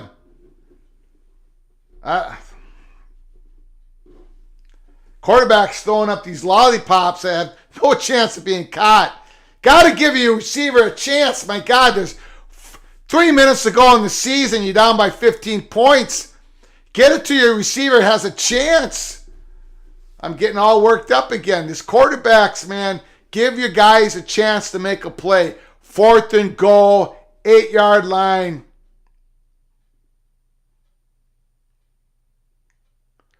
Watch for a back out of the backfield to get this. That's what they're setting up for. I don't know what's going on. Guys are falling all over like bowling pins. He's got to score! He scored! Oh, God.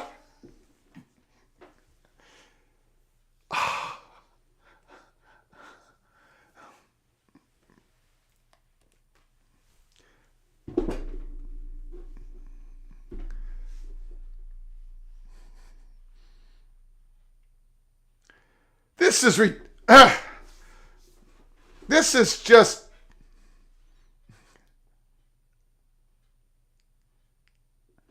Syracuse will not give up.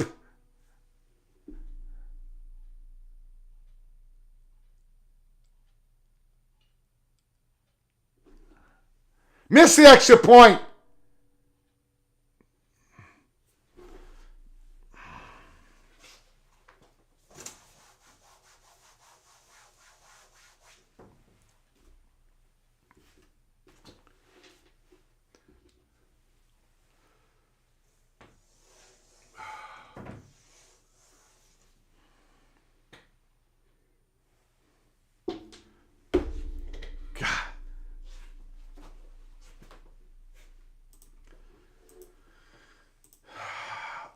This game is like Dracula, refuses to die. When Orange score, it won't go for 2. Holy crap, lost the cover. Don't look Greg.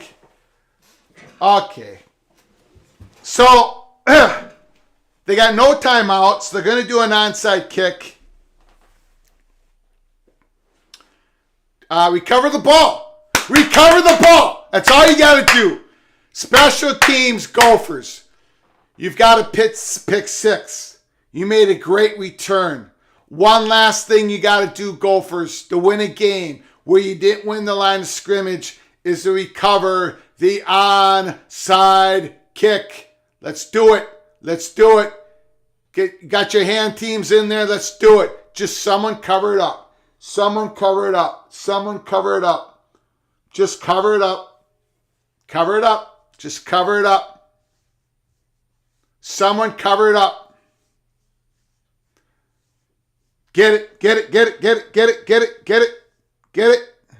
Cover it up. Someone get it. Special teams. The worst special teams in all college football. We got it! Oh, thank goodness. That was a great play. A great play by Span Ford. Because the kicker would have gotten it. Wow. Holy moly. And offsides on the Orange. Decline it. Get the ball. Let's end this atrocious football game on a terrible field.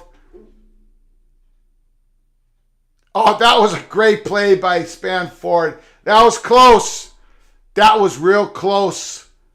Real close, thank goodness.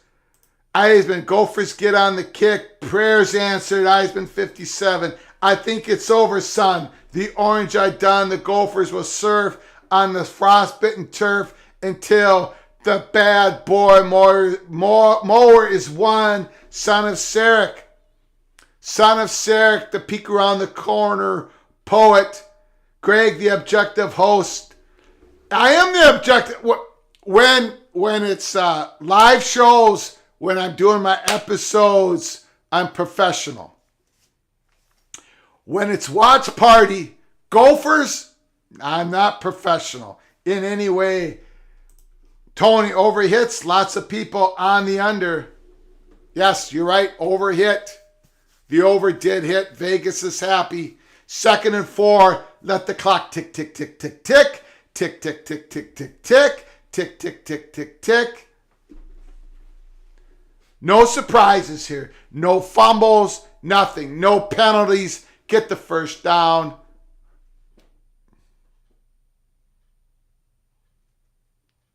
Get it to Potts.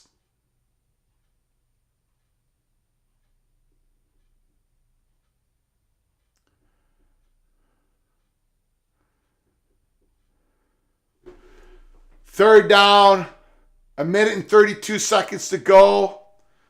Syracuse can get the ball back if Gophers do not make a first down.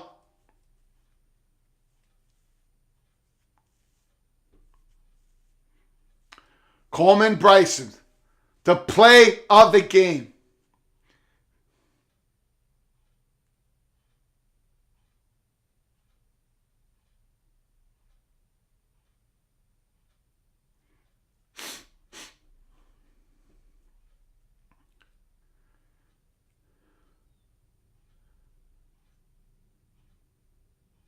Gophers call a second timeout. 3rd and 2, the game is not over yet. The game is not over yet.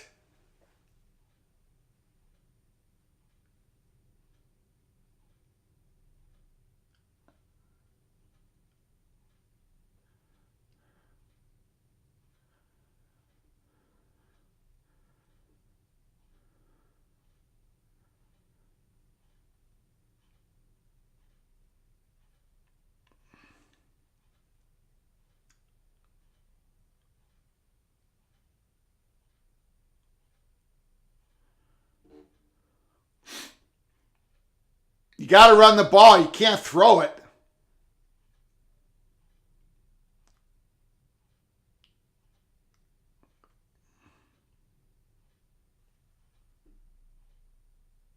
There's a fumble there. I saw a fumble. They definitely stopped the Gophers. There's a flag. I saw the ball come loose. I thought I did.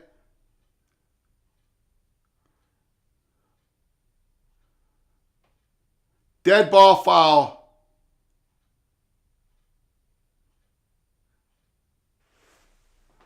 Unsportsmanlike conduct. What, number 5? Ooh, that's a tough call to make. That's a tough call to make. I want to see that again. Did he get a penalty because he's trying to strip the ball? I mean, that's football. That's what you're supposed to do. Winners, boom, finally. USA 3-0. Snuggerud again, second goal. Game is over. Minnesota didn't cover, but they won. They won. It's over. Victory formation, Greg. Take the win. Greg is hallucinating. 6 straight bowl wins for your Gophers. Congrats to the Gophers. Will Greg the Cooler put me at 3-0 on my bets tonight? I got to win something. What's my last bet? Oh, Huskies. Huskies are going to beat the Longhorns. Give me a break. Huskies are getting 3 points. Monovision, you took the Longhorns. You're going 2-1. You're going 2-1. I'm going 1-2. You're going 2-1. The Cooler only exists in all of your minds. What's going on here? Syracuse, those New Yorkers are trying to fight us Gophers here in the last seconds. Mo Ibrahim. Mo Ibrahim, congratulations. Spectacular season. PJ Fleck gets doused. Gophers, 29-10 in the last 3 non-COVID season. Pinstripe Bowl champion. Your Golden Gophers. Row the boat, baby. Row the boat. Let's go. Let's go. Y'all are crazy. My house on the horns. Washington's going to rip up the Longhorns tonight. 57. Sincere congrats, Greg. A bit too dramatic, but good win. It was great watching another game with you. Great win down the season.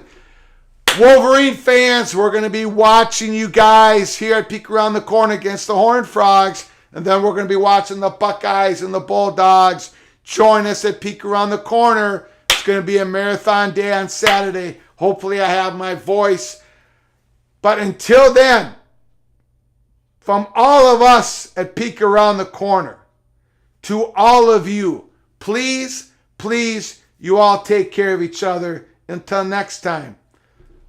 Golden Gophers, baby. We did it. We did it. Y'all have a good one.